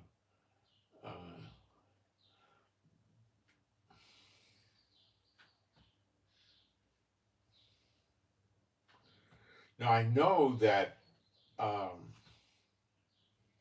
Elam or Iran has to get it before Jeremiah 30:11, where the Lord destroys all the nations He scattered us into. So, um,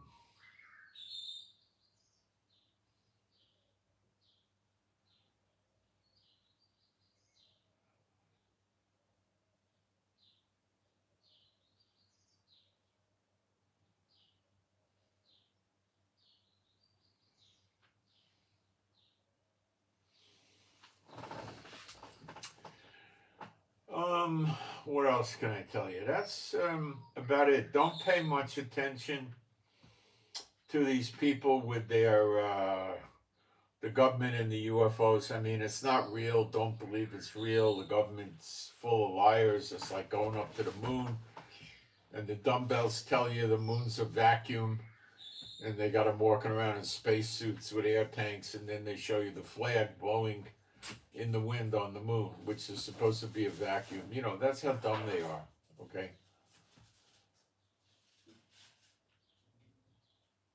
Is that you? Yeah. Oh.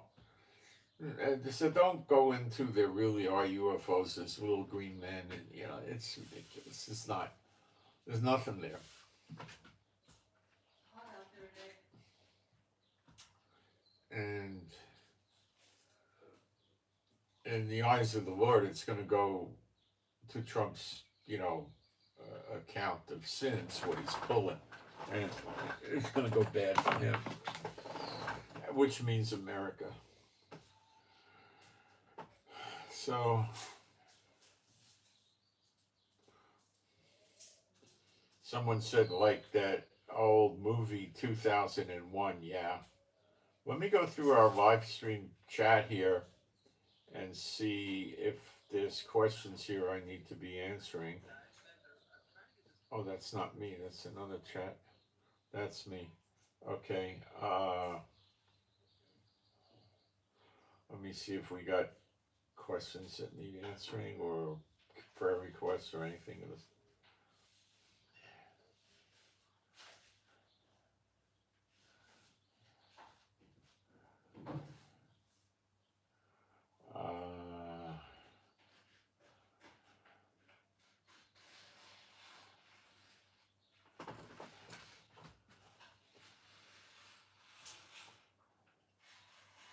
From Alaska. I don't get that many people from Alaska. Glad you coming in from Alaska though.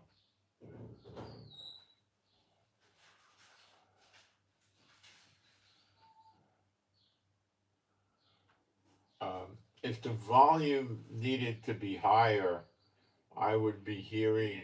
Oh, it did need it to be higher. Sorry. Sorry, you were right. Oh, no, you're not. No, no, that's the listening device. That has no bearing. No, no, no, no. If you were correct, if it was not your unique problem, there'd be lots of people here telling me that the volume's no good. I'd be getting WhatsApp phone calls and everything else. And so it's something on your end.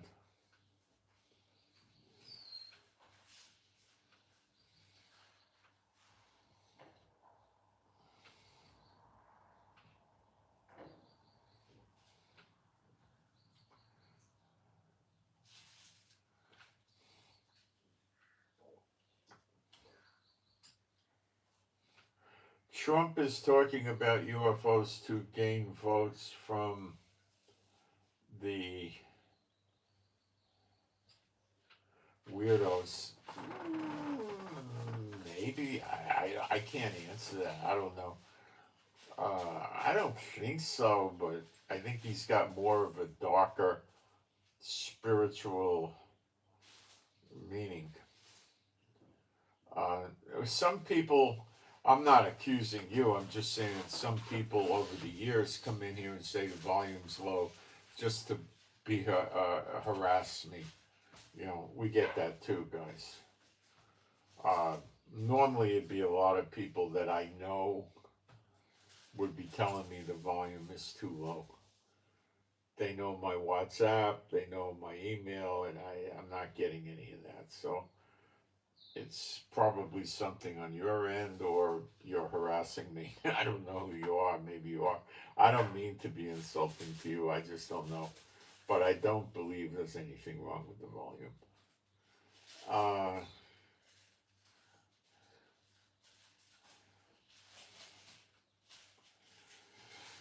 so we basically we're in a wait and watch mode here.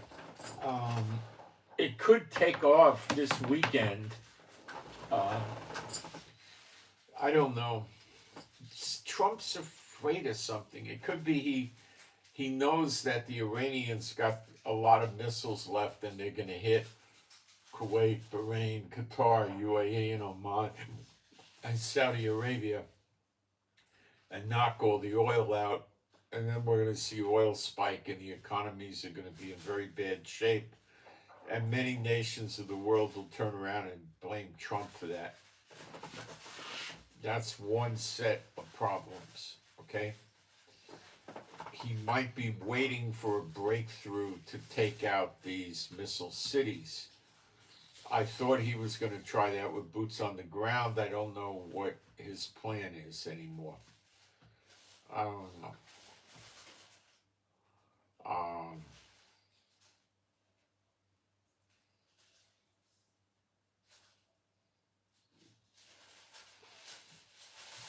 I don't know what his plan is. Maybe he doesn't have a plan anymore.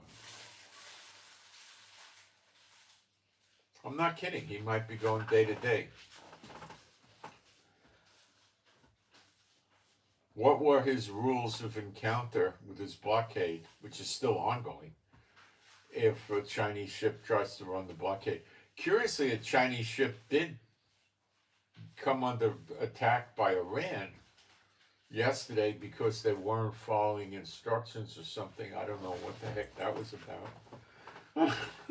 But it happened.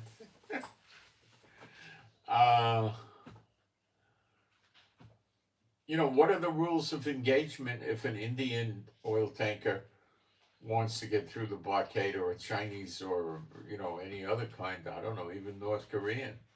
What happens? What does Russia? What does Trump do? There's a new way of beating the Panama Canal now. It's pretty interesting. Mexico is doing it. Mexico kind of gets narrow as you go down south from America.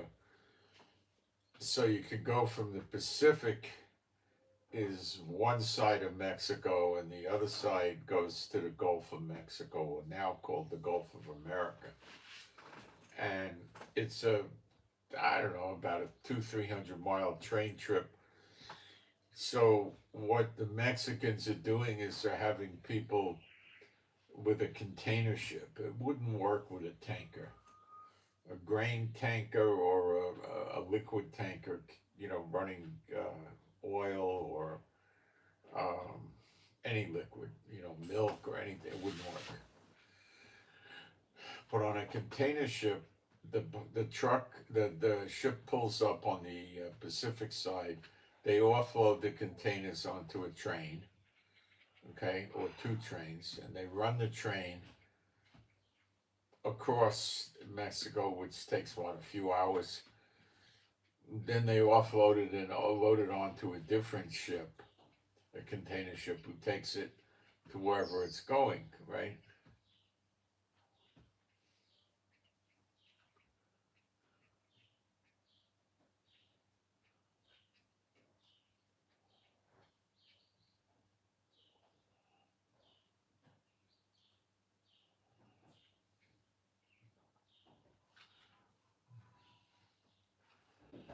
So they are able to do the crossing faster, which means cheaper than the Panama Canal.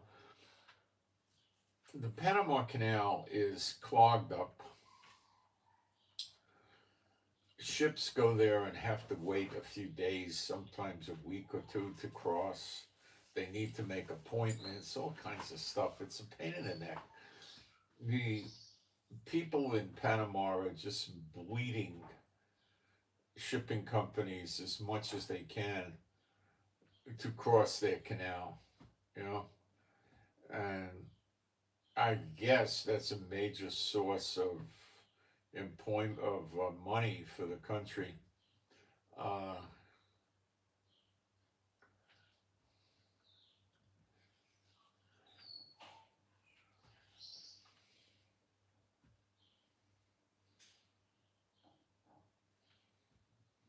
I think they even go through and collect passports, or they charge an entry fee on the passport or something to the people on the boats that work there crossing the Panama Canal, which is stupid. You can't get off the boat, you know.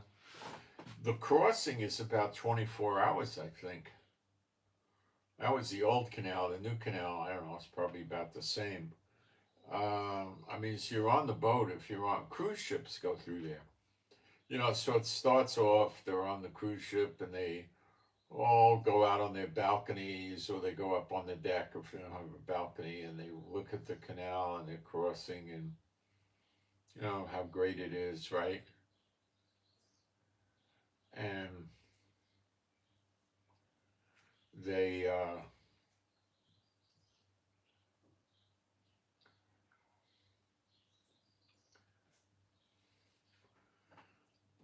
they watch it, and that goes on maybe for what, an hour or two, and then life goes on the cruise ship. What does that mean? Well, it means they're going to go by the pool and get a suntan. They're going to go in the water. They're going to take a jacuzzi. They're going to take a nap. They're going to lay on a chaise lounge. They're going to get something to eat, and they just go about it like a day at sea. And you know what it is you're going into sections of the canal, and when you go in the section, they put water in and it rises, or they take water out and it lowers. And then you go to the next section, they call it a lock, which could be miles, you know. And then they do it again. So they, in stages in the different locks, they bring you level up or they bring you level down. And then when you get to the other side, depending which way you're crossing, you're at the right level and they just open it up and out you go. You know? Uh, Cruise ships are going to make an appointment and they're going to just go and get right in and out. And I imagine any ship could make an appointment if they know exactly when they're going to be there. You know, now cruise ship knows what time they'll be there. You know, if they're off by an hour or 2 or 3, they could probably call up and get a, you know, extension or something. But these cargo ships are not that sophisticated and they don't know what day they're going to get there. So when they show up, they say, hey, we're here, we need an appointment, you know.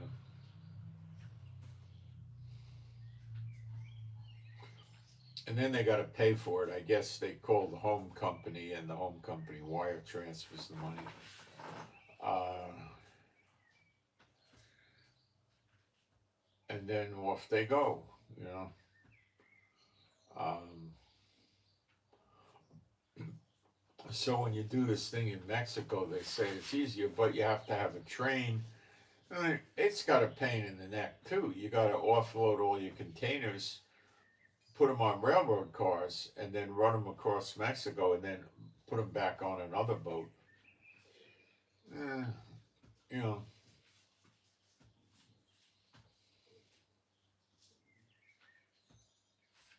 I don't know what to make of that one. I think it's an alternative to the Panama Canal. I don't think it'll ever replace it. If Mexico took, you know, sliced a road of, you know, a river, a man-made river through the countryside where you could, you know, take ships and build locks and cross. In other words, it would, instead of the Panama Canal, you have the Mexican Canal. Yeah, that would be a viable alternative that people would use because they don't have to offload the ship and load the ship. But with, you know, this thing would offload the, changing the crew. I don't think it's very viable. You start on one ship, you gotta take all the container. You need cranes lifting the container. Then you gotta put them on a truck, and then you gotta drive them to the other boat, or you put them on a. The train probably goes to the pier or the port. That would be what happens. So they have to put them on the train, on the container car on the train, and then you got to move the train car away and put another one in position. And, it's not viable. For an emergency, it's a great idea, but that's about it.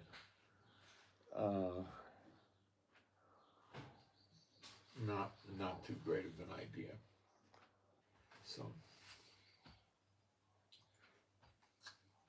So now Trump's got his eyes on Cuba, which I think is basically Trump casinos and resorts, which is what Cuba had a great reputation for previous to 1959. It did a very big bang up job with resorts,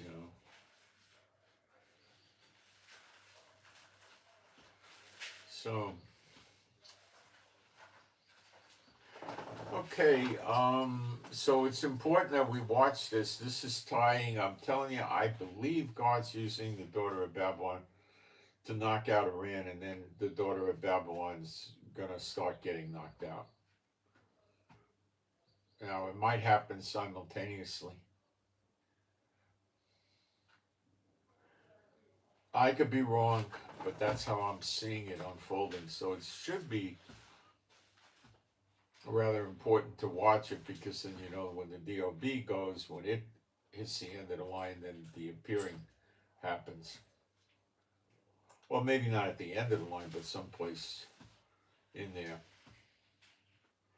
And when the appearing happens, it rolls right into the Exodus. So I don't think the Lord's going to keep us in this miserable state most of us are in, but it's building our faith. Long suffering, that's what this is. It's taken a long time.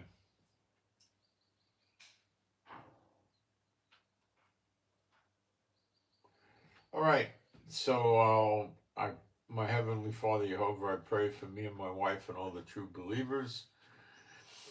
I pray for your peace, safety, protection on us. I pray that our wisdom and faith would be increased. I pray we have from you strength, stamina, and endurance, and we would have your healing and recuperative power flow through us, and it would be healing us all the time as needed. And I pray for ourselves and our animals and pets to be safe and secure, happy, healthy, and whole. And I pray for the peace of Jerusalem.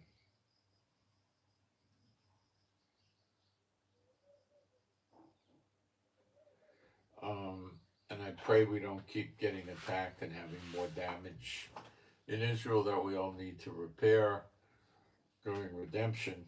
We got enough to go with, I think. I hope we don't have to do more.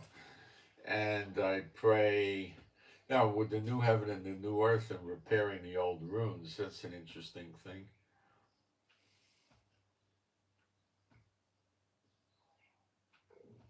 So if the ruins is still there,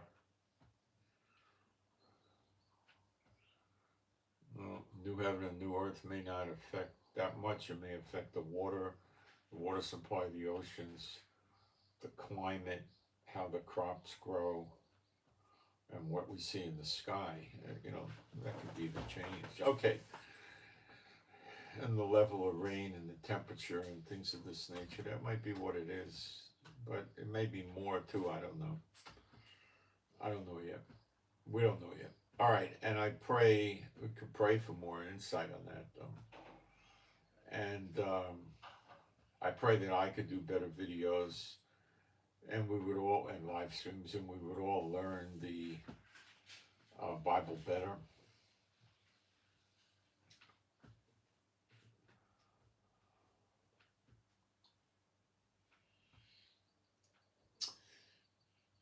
Okay. pray that if any of us need work or jobs, we get good jobs. If any of us need clients and customers, we get them too. If any of us need, um, well, anyway, I pray we all have adequate finances and then some extra. And I pray that we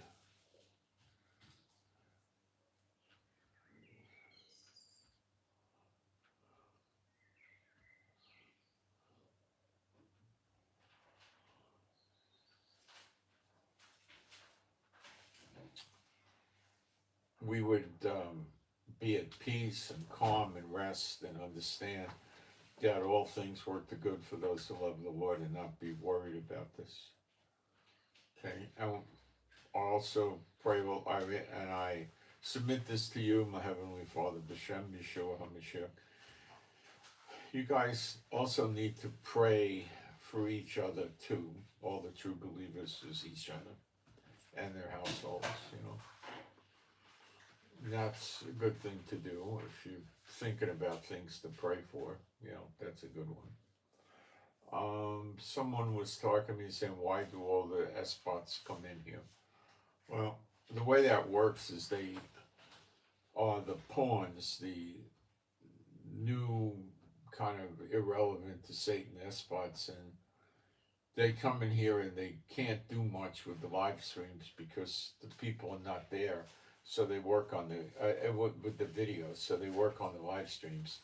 The videos got comments, which nobody really reads because, yeah, I mean they might read them, but it's pretty much over. You're just writing comments in thin air, you know.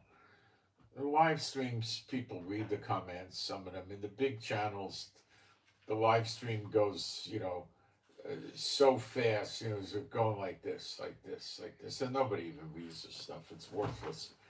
It doesn't have any value, you know. At least here you could read it, you know. But they go and they put stuff up in the live stream because they're obnoxious. They hate the Lord. They hate the Bible. They hate Israel. And it's a great target for them to vent their hatred, and that's what they do. So you toss them and you do spiritual warfare on them, and that's it. What are you going to do? You know?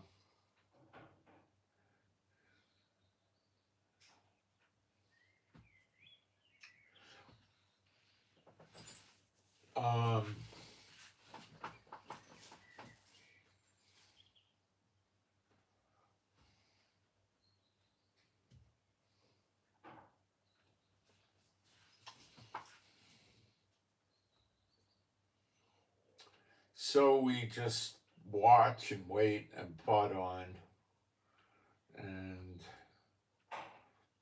see what's going to happen, you know? I'll do some spiritual warfare. B'Shem Yeshua HaMashiach, my Heavenly Father Jehovah, I pray for me and my wife, all the true believers and families and households. And I loose off of all those people, all of us, any witchcraft or sorcery aimed directed at targeting us. It's all of no value, no effect, worthless forever. B'Shem Yeshua HaMashiach, and it shall never return again. B'Shem Yeshua HaMashiach. And we of course are asking our Heavenly Father not to let it return again. B'Shem Yeshua HaMashiach. And then I also, B'Shem, my Heavenly Father, B'Shem Yeshua HaMashiach, if anyone pertaining to me and my wife, the true believers, the households and families, has an unclean spirit in them, which is mostly we're looking at the households and families here, of course, not the true believers, has an unclean spirit in them, which wouldn't be the case with true believers. I command these unclean spirits to depart from these people, immediately never return unto them again. B'Shem Yeshua HaMashiach. And of course you can agree with all of these things if you're a true believer. So that's what's going on now. It's getting more and more interesting. It's building up. Something got to happen. If Trump doesn't do anything, Iran may break out into full war. What do I mean full war? I don't think they're going to reach out and attack Israel, because they attack Israel, it means Israel's coming on them like a ton of bricks. If they attack Kuwait, Bahrain, Qatar, UAE, Oman, and Saudi Arabia, these countries don't do much of anything, and in terms of a counterattack, they'll be much happier trying that. And maybe they think Trump won't do nothing, will do nothing, and they could just knock these countries off and create some sort of acute oil shortage with prices of $2, $3, $4, $500. Listen, if you knock out the oil, Iran's oil's out. Okay, they're not able to sell the oil to speak of with any amount, of any reasonable amount like they used to. So they're down pretty bad. Saudi, Oman, UAE, Bahrain, Qatar, and Kuwait, they stopped with the oil too, along with Iran. You got a world crisis with oil, believe me. Believe me.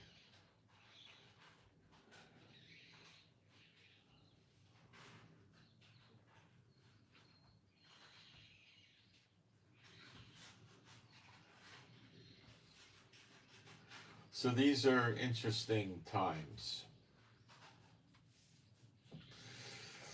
So please pray that I have good results, speedy good results, pursuing the public and private welfare I'm chasing, which looks like it's going well.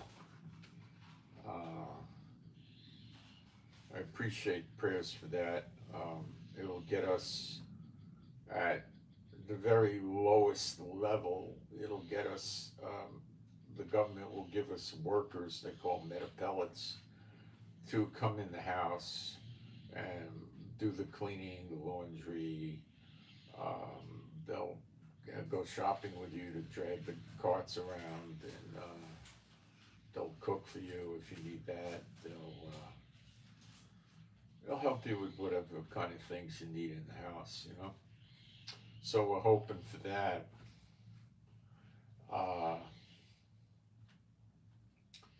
And that requires going to various doctors, which we're going to start doing, but getting appointments isn't so easy. And if the war starts up again, the appointments could be getting canceled, and I don't know. All right. So we want to pursue that. Appreciate the prayers. And we know the overall picture. Elam gets it, okay? We can't say for sure that Iraq is in Elam, and we can't say it's not. We can't say for sure that pieces of Syria are in Elam, and it's not. We don't know. At times in the past, in history, due to military conquests, parts of Iraq, what we call Iraq today, and parts of Syria were in Elam, and at other times they weren't. But we know Elam is in Elam, and that's Iran. So they're going to get it minimally, maybe take Iraq and part of Syria with it. I don't know yet. I don't know anybody that definitively can tell us that, because it could go either way, and the prophecy fulfillment would be correct.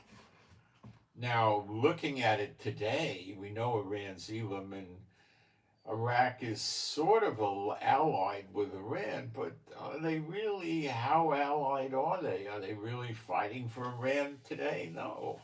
So maybe they escape it. I don't know. In the war in the last 2.5 years, previously they were firing missiles and drones at us, so I don't know. Maybe they're going to be part of it, you know. And that has to precede Jeremiah 30:11 and Jeremiah 46:28, because the way it ends for Elam is their occupants scatter. They have to leave Elam, or they leave, and they go to every country of the world, every single country, and then the sword follows them and cuts them off.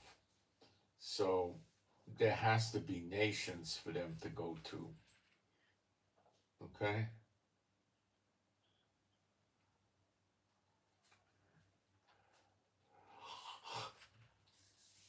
And it's going to happen after Jeremiah 30. in verse 11, and Jeremiah 46, verse 28. There's no nations anymore to get scattered into. Now, not all the people are dead. The nations are destroyed.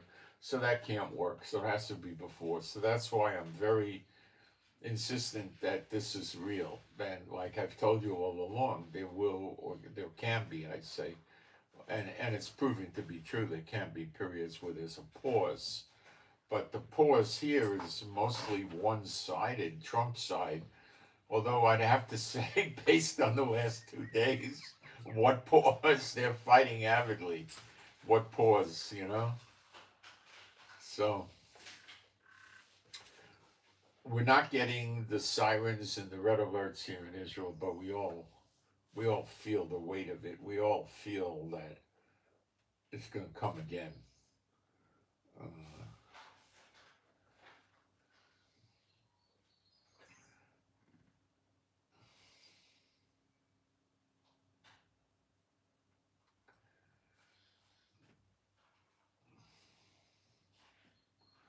that's all we can do is keep our eyes open and see what happens. Now, if something unusual happens, of a big level, I'll put it a live stream out, and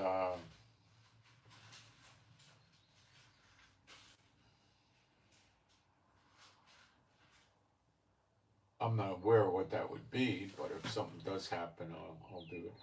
Okay, so I send my Shabbat Shalom to all those who love Yeshua HaMashiach. I hope you got something out of it. It's very important that we watch. Yeshua said, watch. Lift up your head, exception, George 9. So we got to know where we're at. And that's what I'm trying to do. And I hope I'm doing a good job. And I'm out. Thanks, guys.